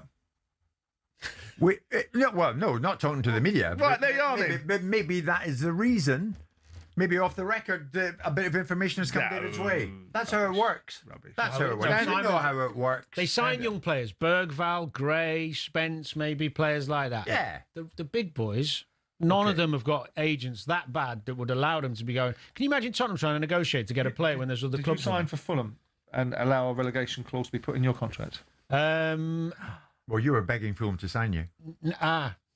When I went to Fulham was after my little bad spell, and I only signed a year. Oh, I see. And the fact I kept I kept him up with my header on the last day of the season meant that my negotiating power grew. Danny, as we have a few seconds to spare and to share, Palace Spurs, who wins it? I think Spurs get a win somehow. Really? Yeah. Well, Thank Palace. God they could do with it. Palace have had the centre half sent off. Yeah. Lacroix, who's big player for them, he's going to miss that, isn't he? Okay. I don't think he should have been sent off, by the way. Danny, I'll be watching you tonight on Match of the Day. I'll be listening to talkSPORT. Simon, as we leave today, you got a bit of news on Alex Crook, who... No, I was just being unpleasant about Alex and his incessant eating habits. And it turns out that he's run 5Ks this morning. I said between McDonald's, one McDonald's to the other. And clearly, he sent me a message with a picture of him on a screen running 5Ks in 27 minutes, which both myself and Danny did not believe until we saw the video image. We believe that he's let the running machine run without him being on it, or it's his wife that's done it. But if he has done it, the running machine will be groaning. But for 27 minutes, it's pretty brilliant. 5K in 27 minutes. That's not bad, is it? Alex, well done. You said he couldn't do it under 40 minutes. It's our understanding the Mr. Whippy ice cream van was parked at the 5K. There was a burger at the front of the machine he was running towards. Yes. Mine's a 99. It's 1 o'clock.